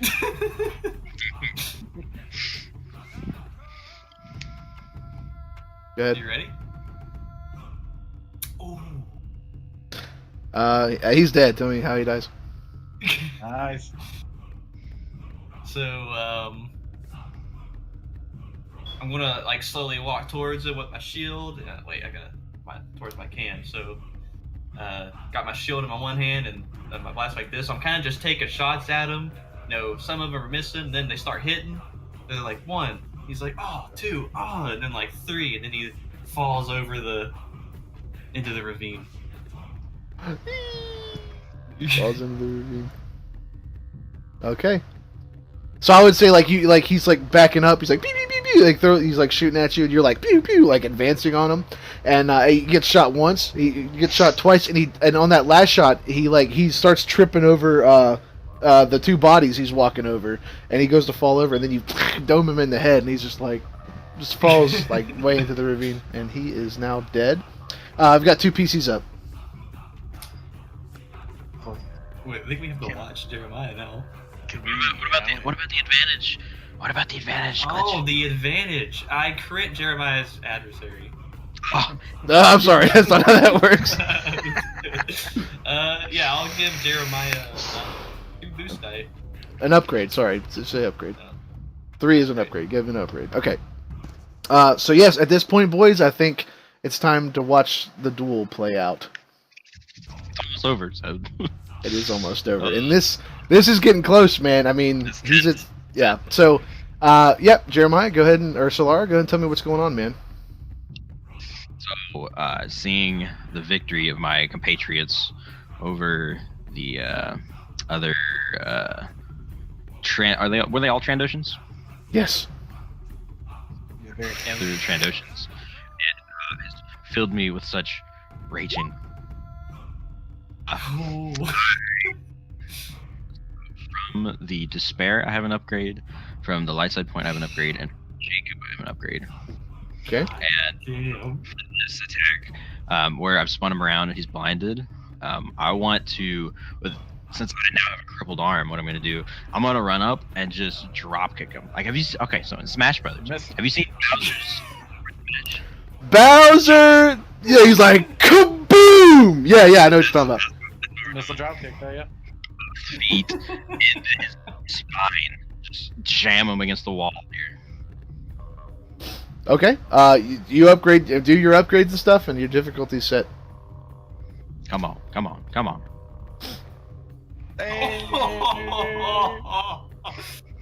Okay. Guess who's losing another leg? Drop kick out his goddamn spine. It's like a Mortal Kombat brutality where their limbs fly off. It's like. All right. So he's still in the fight. Tell me what you're doing with your triumph and describe your attack, man. Okay, so we're doing the drop kick. So as he's pulled into my arm and it's crippled. I'm gonna lean back and kind of like look back at my arm and just kind of give the shake, like, oh, we've been here before. And I'm gonna look over, see the downed Trandoshans as the glitch puts his like blaster arm away as he prepares to run up and watch and do any assisting if necessary.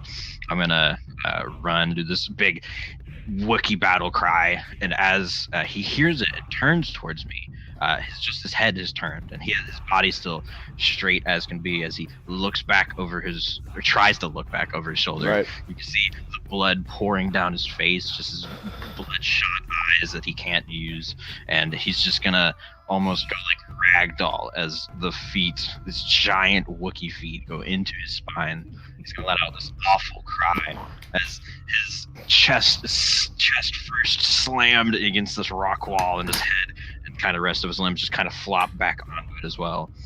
And I would like to crit him again. This poor guy. All right. So what's the running ad crit additions? So it should just be. So is it plus 10 for every crit they've gained this fight? Every crit they've gained this fight and all your other stuff. It's just plus 30 again because I added 10 for the advantage.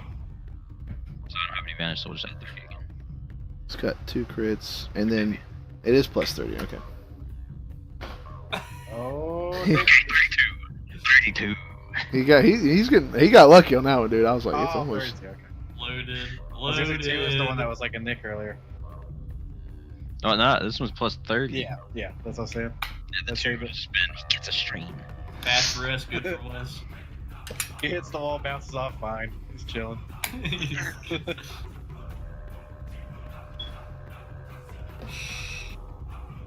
I can't believe you rolled 2 blanks though. That's like insane.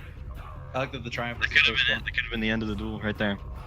Oh, Where is it?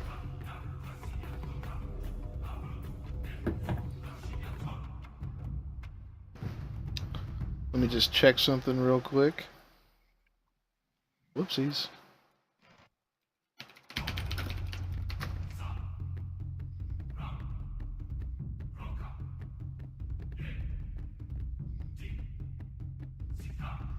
Okay, so you concussed him. He is staggered, and he cannot do an action on his next turn. Nice. Yeah. So like you drop kick him into the wall, and he's just like just into the wall, right? so he just misses his next attack. Yes, he does. Go ahead and take another round. That's so huge. As he's dropping into the wall, I'm just gonna follow it up and do. So I fell back on my back because of the drop kick. I'm gonna get back up and just kind of do another charging shoulder rush into him. Okay. I think I can use. Thank you. He's also gonna use one. I know that's lame, but he's gonna do it. So, I think I only have 1 upgrade for this one now. Oh, okay.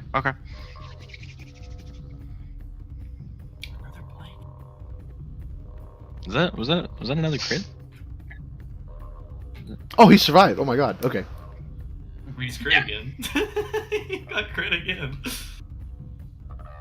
Okay. Wow, I can't believe you live. Okay, cool. So you run into him, you like bash him into the wall even further. You hear like some cracks and stuff. And are you critting him again? Yes, we are totally critting him again. Add 40. Oh my god.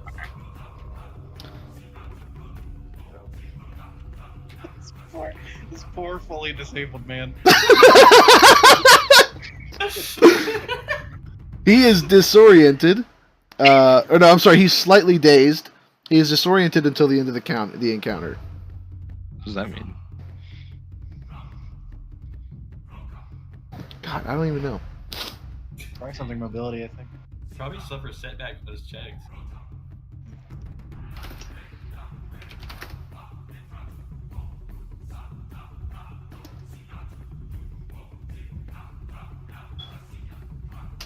Of setback for the number of rounds equal to the disorient rating.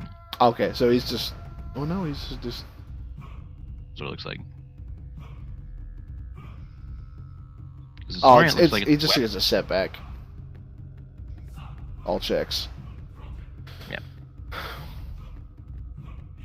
Okay, so as he's on the wall, you see him like pull something out of the back of his pocket. As an incidental, he puts on a gas mask. And as another incidental, he taps, or as a maneuver rather, he taps a comm on his, or taps something on his wrist. And he drops a grenade at his feet, activating it. So, what I want you to do...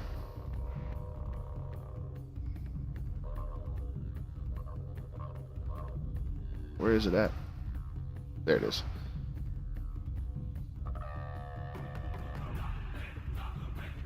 Where's it at? Oh, there it is.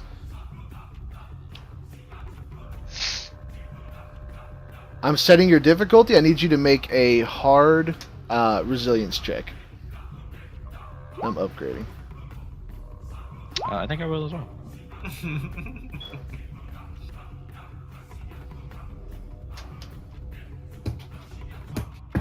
Fucking. Okay. So you succeed.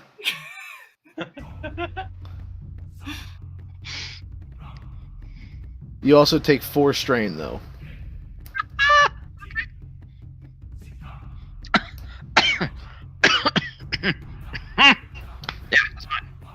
So what are you doing with your triumph? I mean, because he drops this grenade, and it's just everywhere, right? And it's dioxis gas. And so at this point, you're gonna at this point, it's gonna linger for a round. But if you spend another round in it, you're gonna have to make a daunting check for. It's gonna get blown away because you guys are on top of a mountain, basically. But it's gonna linger for a round, and you'll need to make a daunting check, which is 4 purples. But you take 4 strain just because of the initial like burst, and it's like making you cough and stuff. But yeah, what are you doing with your triumph there? So will I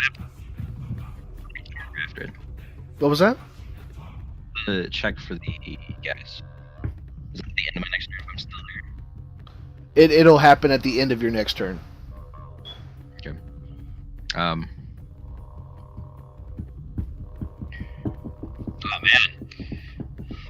I mean, like, the best thing I can think of is just give me more advantage against him. Give me another like upgrade. Yeah. In terms of like story wise, why would that be? I have just in this Wookiee rage a moment of clarity, and I don't see the gas. I feel the gas affecting my mind, but I don't see it, and all I see is just this Trandoshan that I've wanted to be gone. My past. Okay. So I will add an upgrade to my next check. Sure. Alright, let's get Is he just kind of like limp against the wall? Just like facing me now? He had turned around and dropped this grenade and activated some sort of button on his wrist there. So would you say that he's gone against traditional means for the duel? I'm sorry? Would I see this as dishonorable in the duel for using a... Oh yeah, definitely. Like, I mean, as far as like the dual rule goes, he can do this. He just made a ranged light check. Or he didn't even make a check, he just activated a grenade and dropped it at his feet because he didn't care to get hit by it, so it wasn't really a check. So he used this action as an incidental to put the gas mask on and a maneuver to turn around and hit this button. So this is definitely dishonorable. That's fucking lame that he did that, but you know. take his gas mask off. Would you say that a Wookiee of my stature would care about honor after he has broken honor against me? That's up to you, man. I think Wookiees, like, they love honor, but at the same time, they're also rage monsters, so... Wookiee Rage entitles for this most likely final turn to involve whatever this sharp pointy thing is on my back. Oh my. I think that he has made a weapon attack against me, so I shall do the same against him. Sure. So as this is happening, right, a massive, in the middle of this, and I don't have a token for it, but a massive ship is just like just, and it's like level with you. and there's Trandoshans on top, and they're like, "Wah, wah, wah," like just screeching and squawking and calling, and the Trandoshan has obviously been waiting for this, and he has signaled their location to him, and so you see them, and they're about to take a shot at you. Like these are vehicle level weapons, and they're going to take a shot at you. But suddenly, you see a large winged creature emerge over the cliffside, and it just dive bombs down, right? And it, like, with these great talons, it hits the ship. I mean, the ship's like, skrrr, like, just like kind of, like, just is like floating. I can't even point to you guys aren't here, but it like starts like heading this way, and it's like kind of like not, it's like careening, right? It's moving around.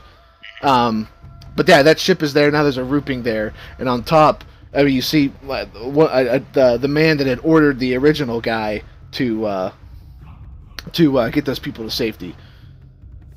But yeah, go ahead and take your turn now. Running attack again. This is gonna be brutal.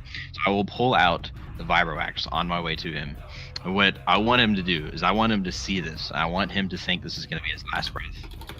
As I move in for this, I'm going to just toss it to the side and just gut punch him. Yes. I want to show him that I have more honor than he does. Okay, yeah, Jake. It's daylight savings time. We just sprung forward. We're gonna wrap this up in a second, so just give us a couple more minutes here. Yeah. So go ahead and make your attack. I don't know if you have upgrades or not, but there's your attack. He's the. Okay. I didn't even realize that happened. I just looked at the clock and I was like, I just forgot everything that happened the past hour. Like, I was like, what the fuck happened? Damn. Almost a crit again. It doesn't matter. Yeah. Solara, you are the victor of this duel. What? So you tell me. I mean, what are you doing? Are you trying to kill him here, or? I want him to think that this is going to be his last breath. I want this. What I want to do is I want to basically have this axe in my hand, charging at him with it, and I want him to close his eyes to brace for this bleeding edge impact. Well, he's blinded. Yeah, he's blind. He can't see the axe at all. Actually, we're going to retcon that. I'm going to throw the axe. I want the axe to land just above his head on the stone wall, and I want him to feel the impact of that. And then as this final gut punch comes to his stomach, so much blood just pours out of his mouth when it happens. And I don't want to kill him. I want to leave him at 1 health, 1 strain, just like the duel entails. Okay. You do exactly that. I mean, you slam it into the wall, you bring it down like you're gonna kill him, and you gut punch him, and he falls to his knees and just onto all fours, and there's just blood pouring out of his face. And you have won the duel. Take his gas. Do I need to do this gas grenade check too? Yes, you do, and it's daunting. It's probably gonna knock me out. And I'm gonna upgrade your check actually. I need to go. Oh. This is resilience. Yeah. Do I need to go above the strain threshold to pass out, or just meet it? Meet. Yeah, the meet. threshold. Okay. Yeah. So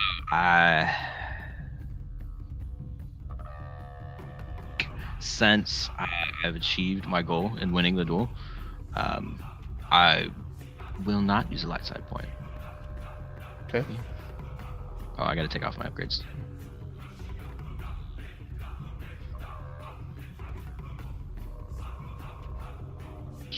There's science. Oh. Oh shit. Oh, damn. Okay. Go ahead and take 5 strain. Another blank yellow. What the hell, Jeremiah? No. No, wait. 6 strain. 6 strain. Oh. Do I need to go over my? Even worse. There's some hope there. I'm 4 over my limit, if that matters. What was that? I'm 4 over my limit, if that matters.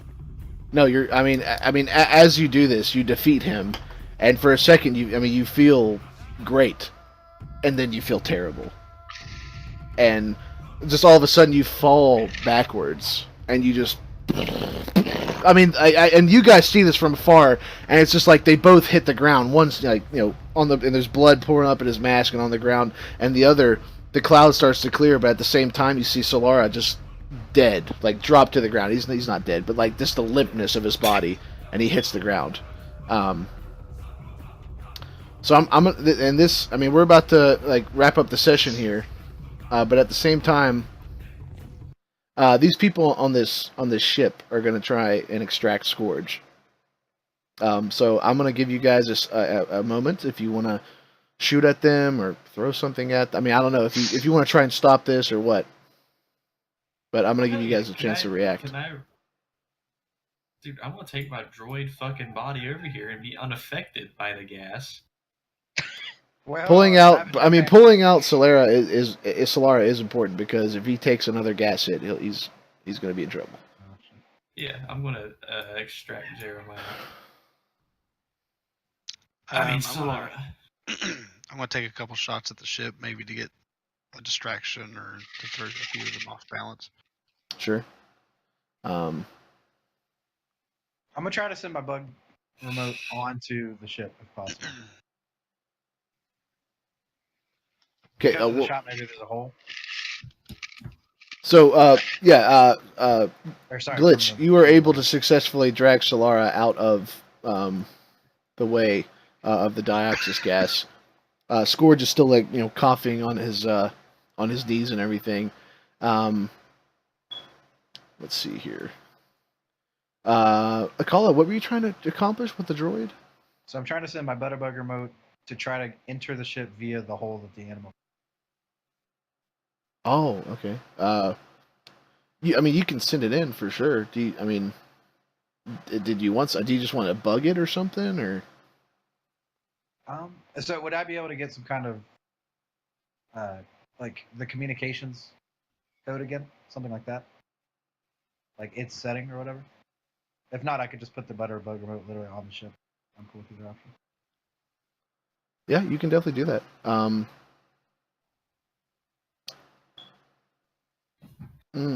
trying to think about what. You know what? I'll set your difficulty. Go ahead and make a computers check, and give yourself a boost because of your speaks binary. Yeah, I think I have 2 ranks of it, so it'll be 2 boost. All right, you ready? Yeah.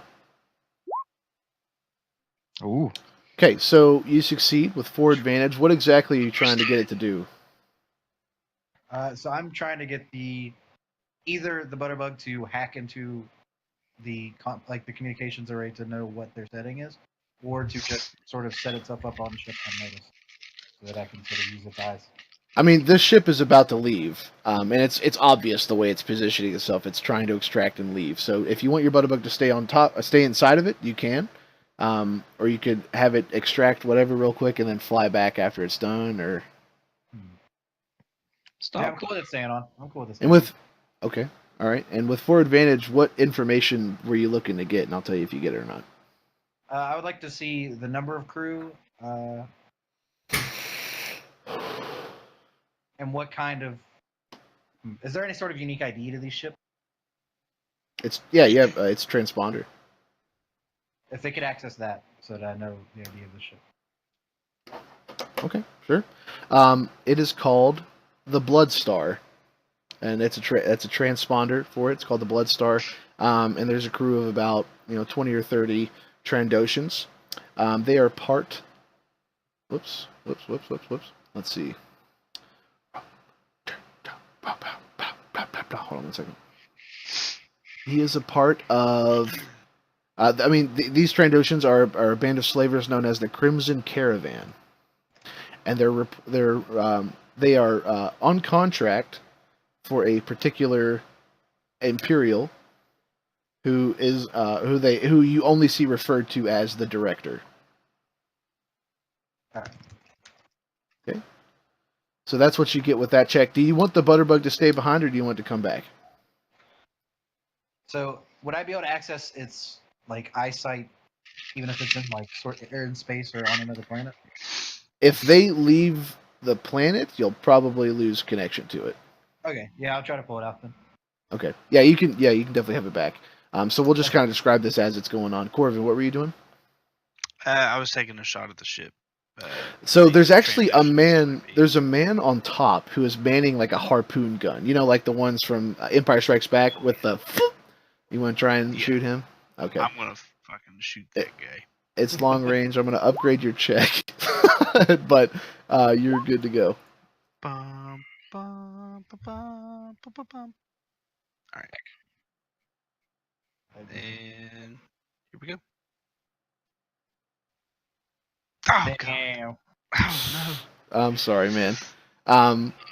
So with your 4 advantage, what are you doing with your 4 advantage? no! Crit the ship. The ship.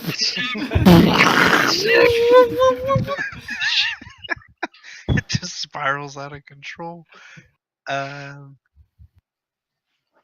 shit. I don't know if I can do much because it's a ship. I mean, blaster fire is probably not going to do anything to it. They probably have shields. Well, oh wait, with the advantage, I would like to.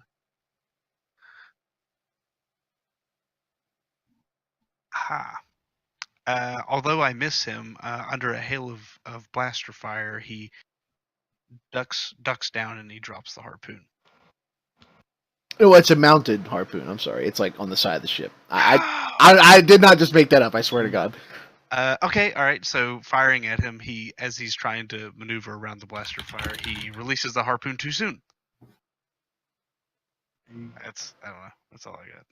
Releases the harpoon too soon.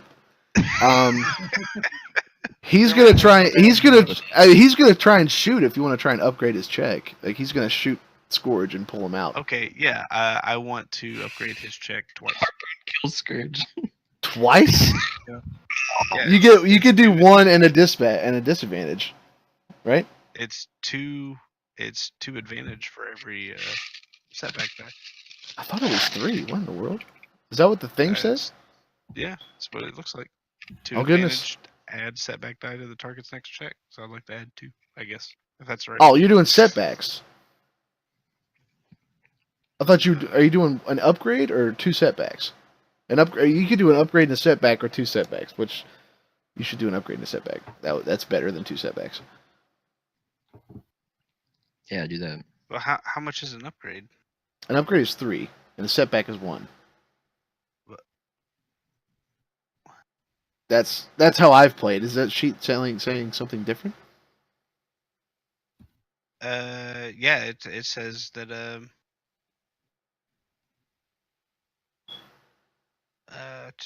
3. Yeah, 3 is upgrading it, upgrading the check, but it costs 2 to add a setback. Right. So, I mean, you could do 2 setbacks, or you could do an upgrade and a setback, which is probably better, because upgrades have. I don't know. Maybe I misunderstood because I only have 4 advantage. Right, 3 for the upgrade and 1 for the setback.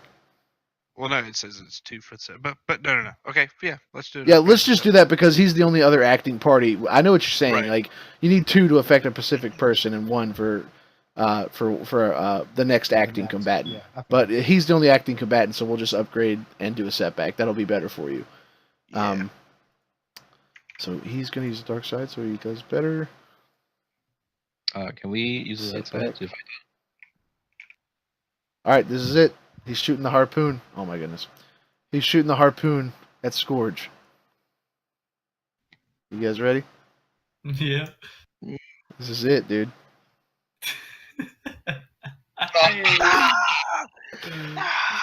So, and as the gas is clearing and whirling, and he's on the ground, he's coughing and he's just pounding the dirt because he lost to such an inferior foe. This harpoon's like flunk, and just like comes flying, like zipping out, and it hits him on the back, and he's like just like pissed that he has to be pulled out like this, and he like wraps his arm around it, and like the ship's like. As it like starts to go away, the butterbug flies out of that hole that was scraped into it by the giant rooping and flies back to Brandon. Brandon catches it like a Pokeball or a Kala does, and he's like, excellent. And he like puts it or he does whatever he does with it.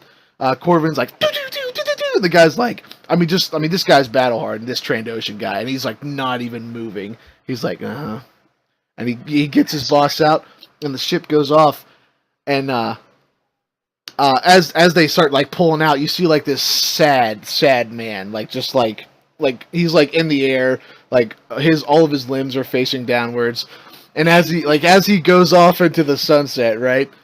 He screams at the Wookiee. He's like, "This isn't over! I'll kill you!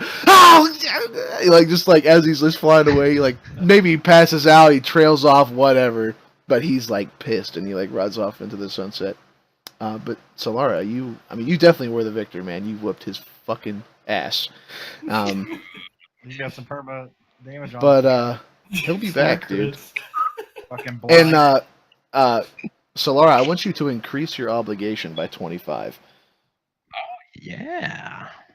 That's a bad thing. Yeah. Oh. Oh He no. goes, "Oh no." Okay, so I think we should probably end the session. I would like to go a little bit longer but the spring forward shit sucks. So we can definitely play again next week. The week after that, though, I have the Washington D.C. stuff and proposing to my girlfriend and all that stuff. But let's do this real quick. As the ship flies away, the rooping comes down. We'll just get him out of the way. The rooping comes down and lands on this side, and a man covered in furs and he has a mohawk.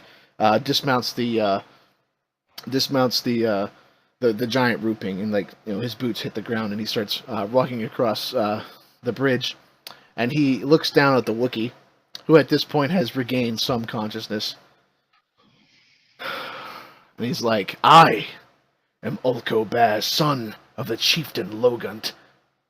I am of the Klaska clan, the Beast Riders you may call us.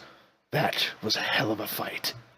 And he walks over to the Wookiee, and I don't know how you would, if you want to rest or whatever, but he offers to like pick you up and stuff. He offers to get you up by your arm and stuff. The good one. On my I'm sitting down against the rock wall, and I'll just lift my arm up over his shoulder, just kind of just help assistance up. And he addresses all of you real quick, and I'll say you guys are close and everything. He addresses all of you, and he's like, "That was incredible."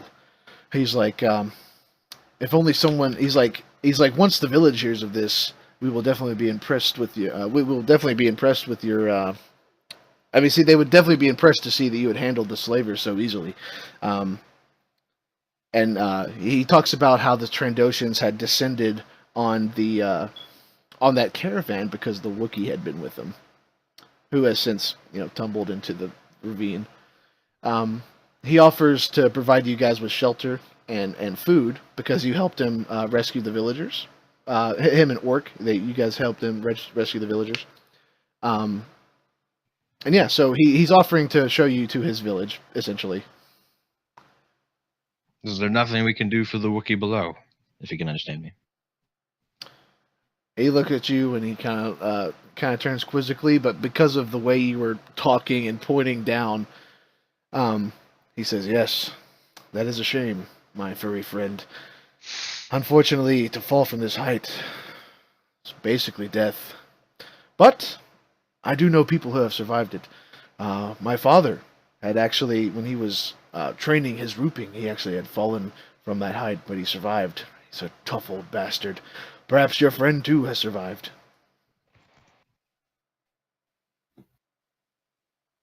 And, he is not sure. He kind of, talks about how, perhaps, you guys can check later, but, looking at the Wookiees, right?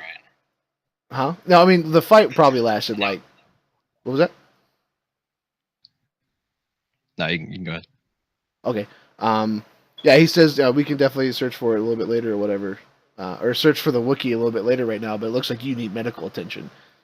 No shape. Yes. Okay.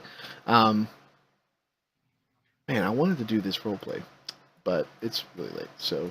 Okay, so we'll go ahead and end it off here. He's going to show you guys to his village. about, and you guys are gonna speak with them about potential allies. But at this point, just so you guys know, I would go ahead and give yourself 15 experience. Brandon or Jeremiah, go ahead and give yourself 6 duty for supporting. Brandon, you got 10 duty for fixing.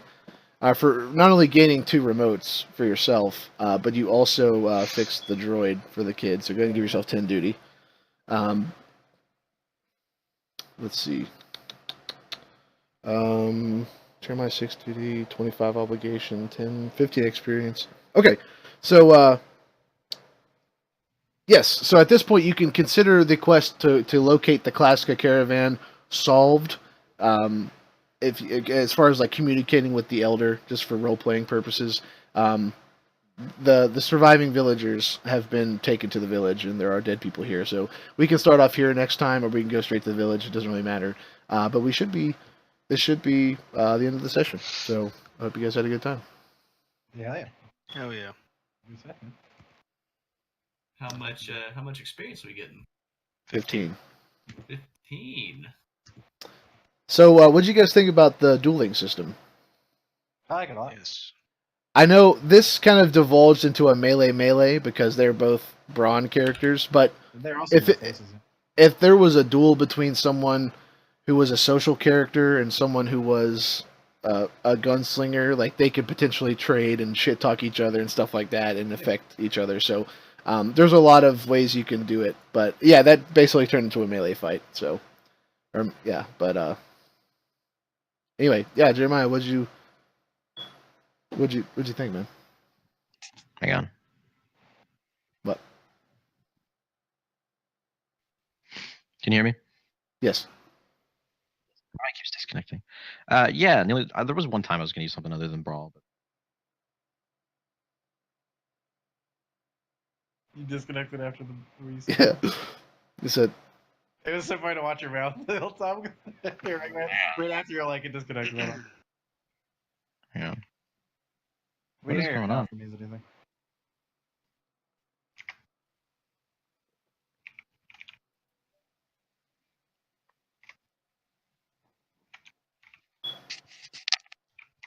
All right, can you hear me now? Yep. So the only other time I was going to use something other than Brawl was like when he did the gap. Oh no. When he did the gap. That's what you cut off. What's crazy is it happened in the session, but it was only ever like a fourth of your sentence, and it was usually the first couple words or something. Like we could still trace what you meant, but these have been like like meaning carving cutouts. Yeah, okay. Check this out. Since you're cutting out like 30 or like 10 seconds into it, start with I was going to use something other than melee and then go or brawl. During the gas, he said, or he was going to do it during the gas. Was the one he cut out on.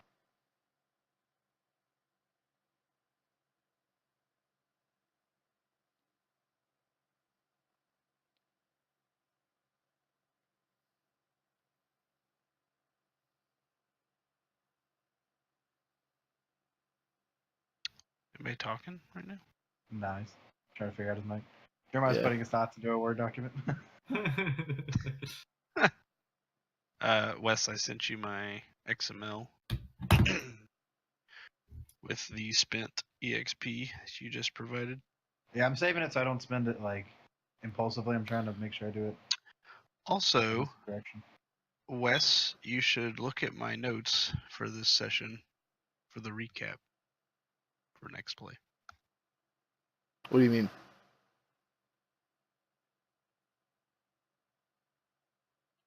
Is this code? I transcribed the entire duel. Excellent. Nice. Each swing was fucking Did you typed out. did you think the duel was too long? All right. No, I think it was good. No, I Can think you hear me now? Enjoyed every Yes. minute Yeah, I of that hear shit. Dude, that was so crazy. The crits that Jerry got on that guy, I was like, how is this guy still here, dude? His Sorry, eyeballs. My wife's computer didn't have Discord, so I was just using the web app. So the dueling was fun. I really enjoyed it. I think it's more about describing your actions to be useful. Oh, for sure. As long as it's again just like this entire game, it's more like dialogue based and more story driven. So the whole that's what the whole dueling thing is. So the only other time I was going to use anything besides brawl, it's high risk, high reward. So I'm just going to use my highest dice every single time, and that brawl's my highest in anything.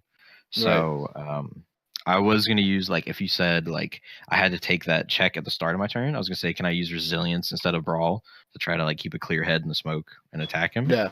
And then I could do my check after the turn, and I was going to do something like that. I think that was the only other time I was going to do anything. But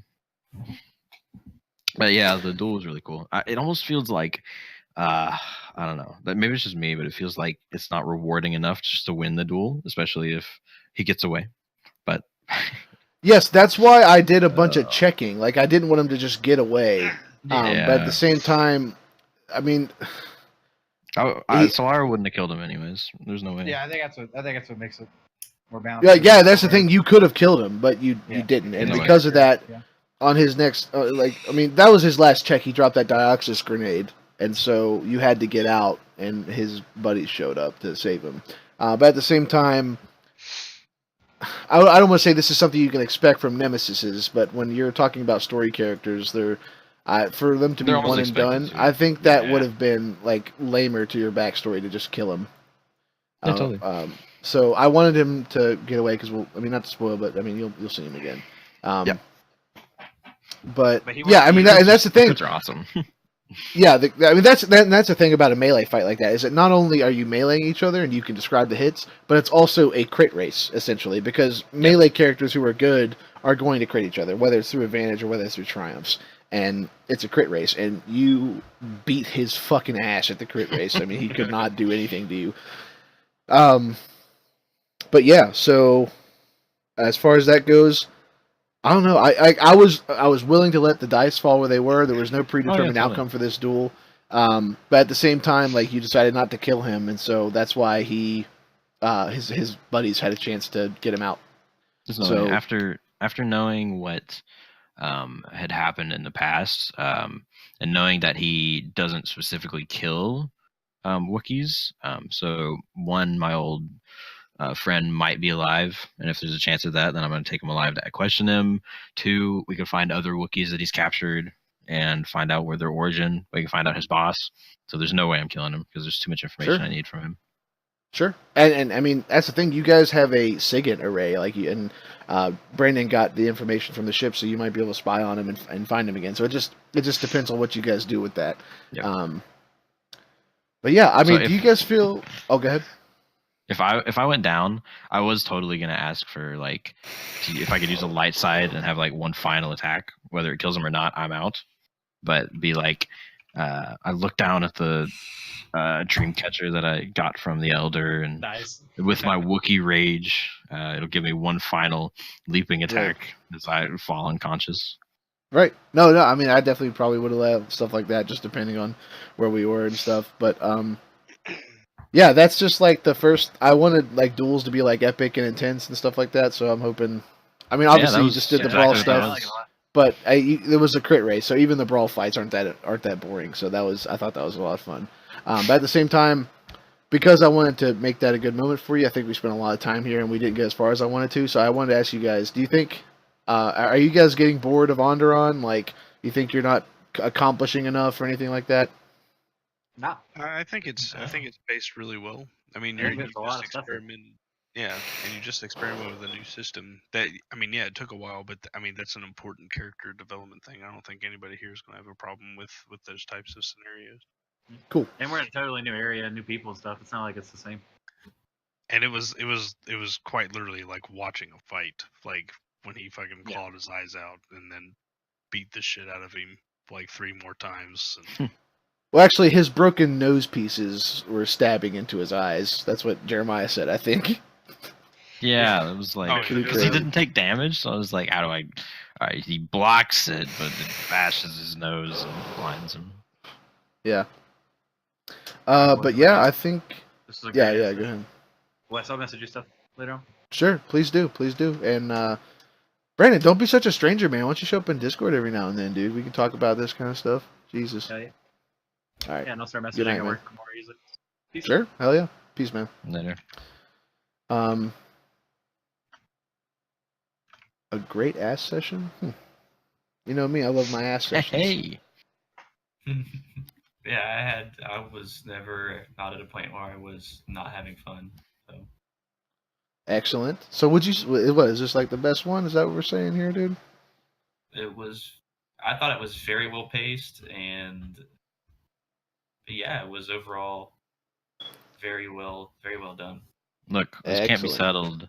This can't be settled till Glitch and I have an arm wrestling competition. I mean, you Dude, know, it's I good told whenever- Jacob to arm wrestle you, dude. I was like, that's how you should be like strength boys, and you're like, Anyway. It's constantly trying to one up each other. Yeah, yeah. You know, I mean, you know, it's a good session whenever something you're not even involved with is fun as fuck to watch. So Right. We did it. And the We end did is just it. insane We did crits. Oh my gosh. Dude, the crit fight, man, that was nuts.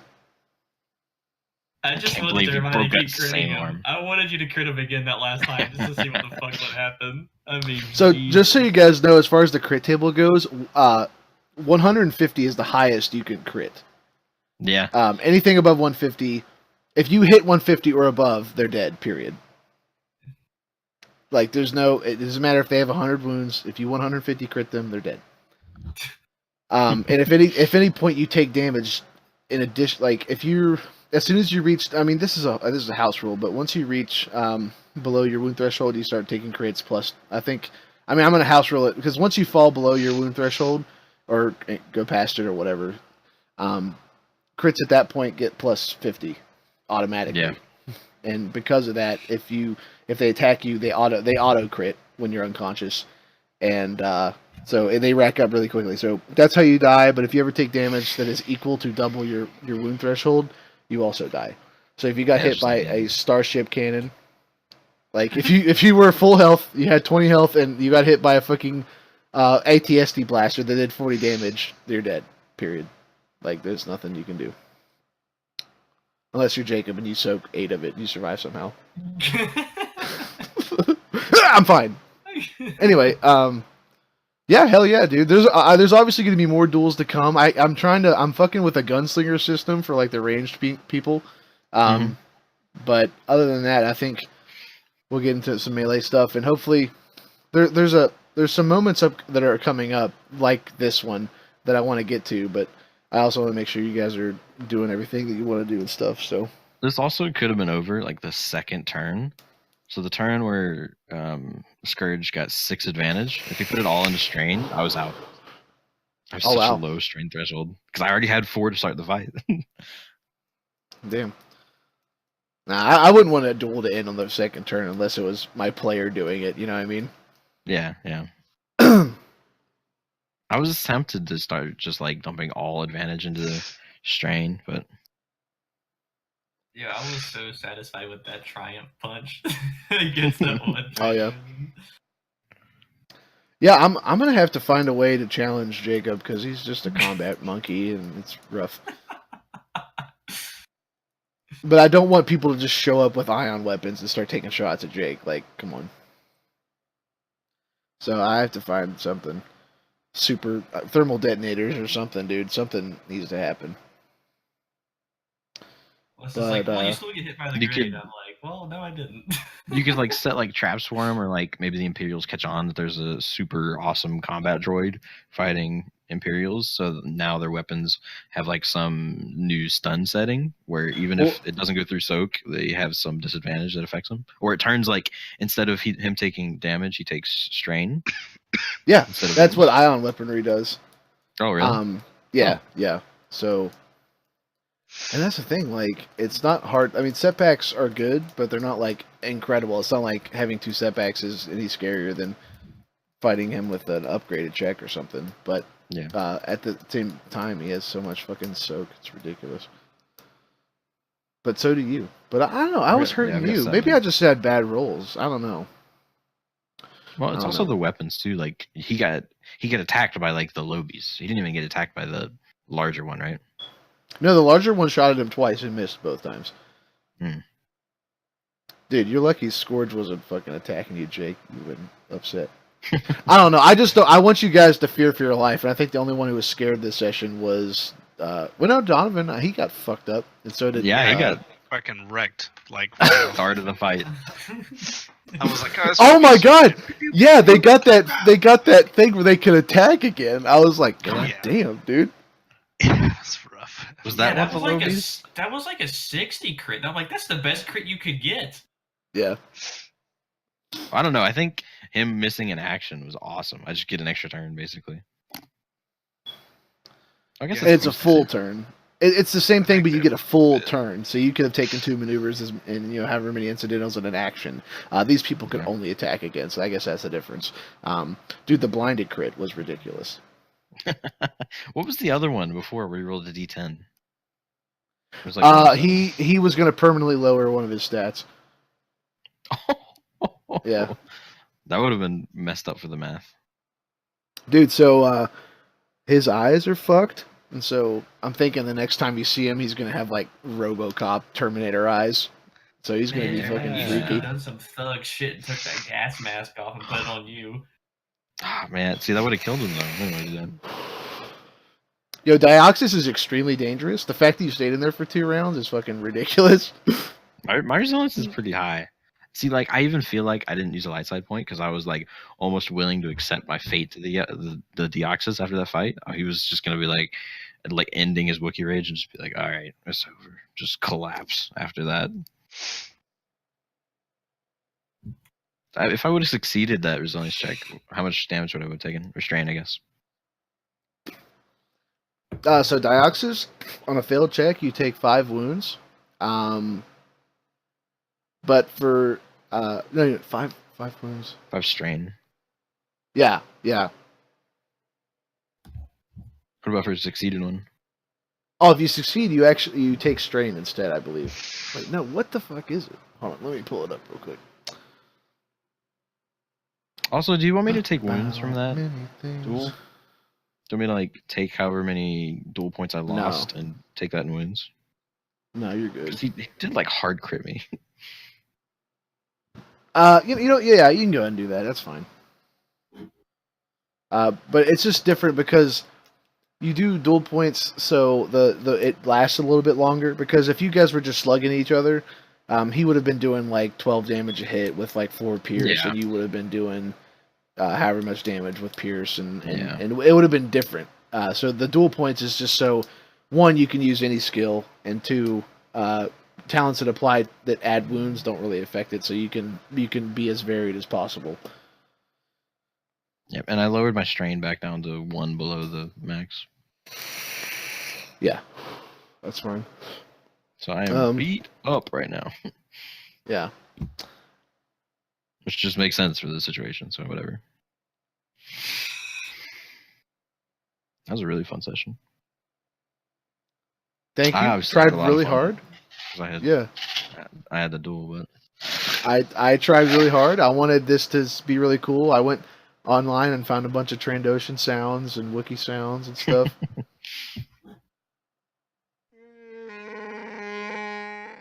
Yo, we gotta find you an MP3 library and then find some way to spit sounds through your mic so you can use the Wookiee sound. Oh, okay.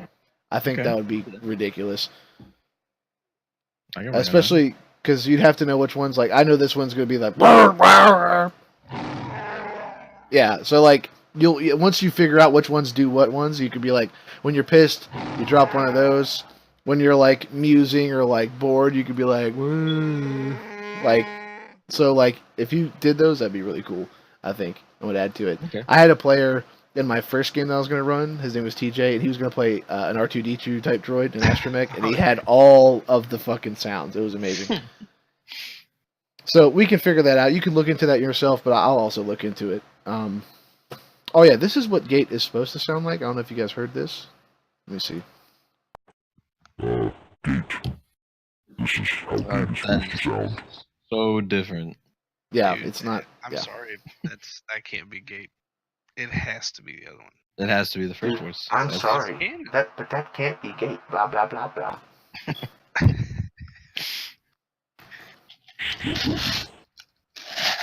Anyway, I think we're still recording. If anyone's still watching at this point, thanks for watching. Probably not, but yeah, that shit was dope. What's up? It's your boy. Peace out.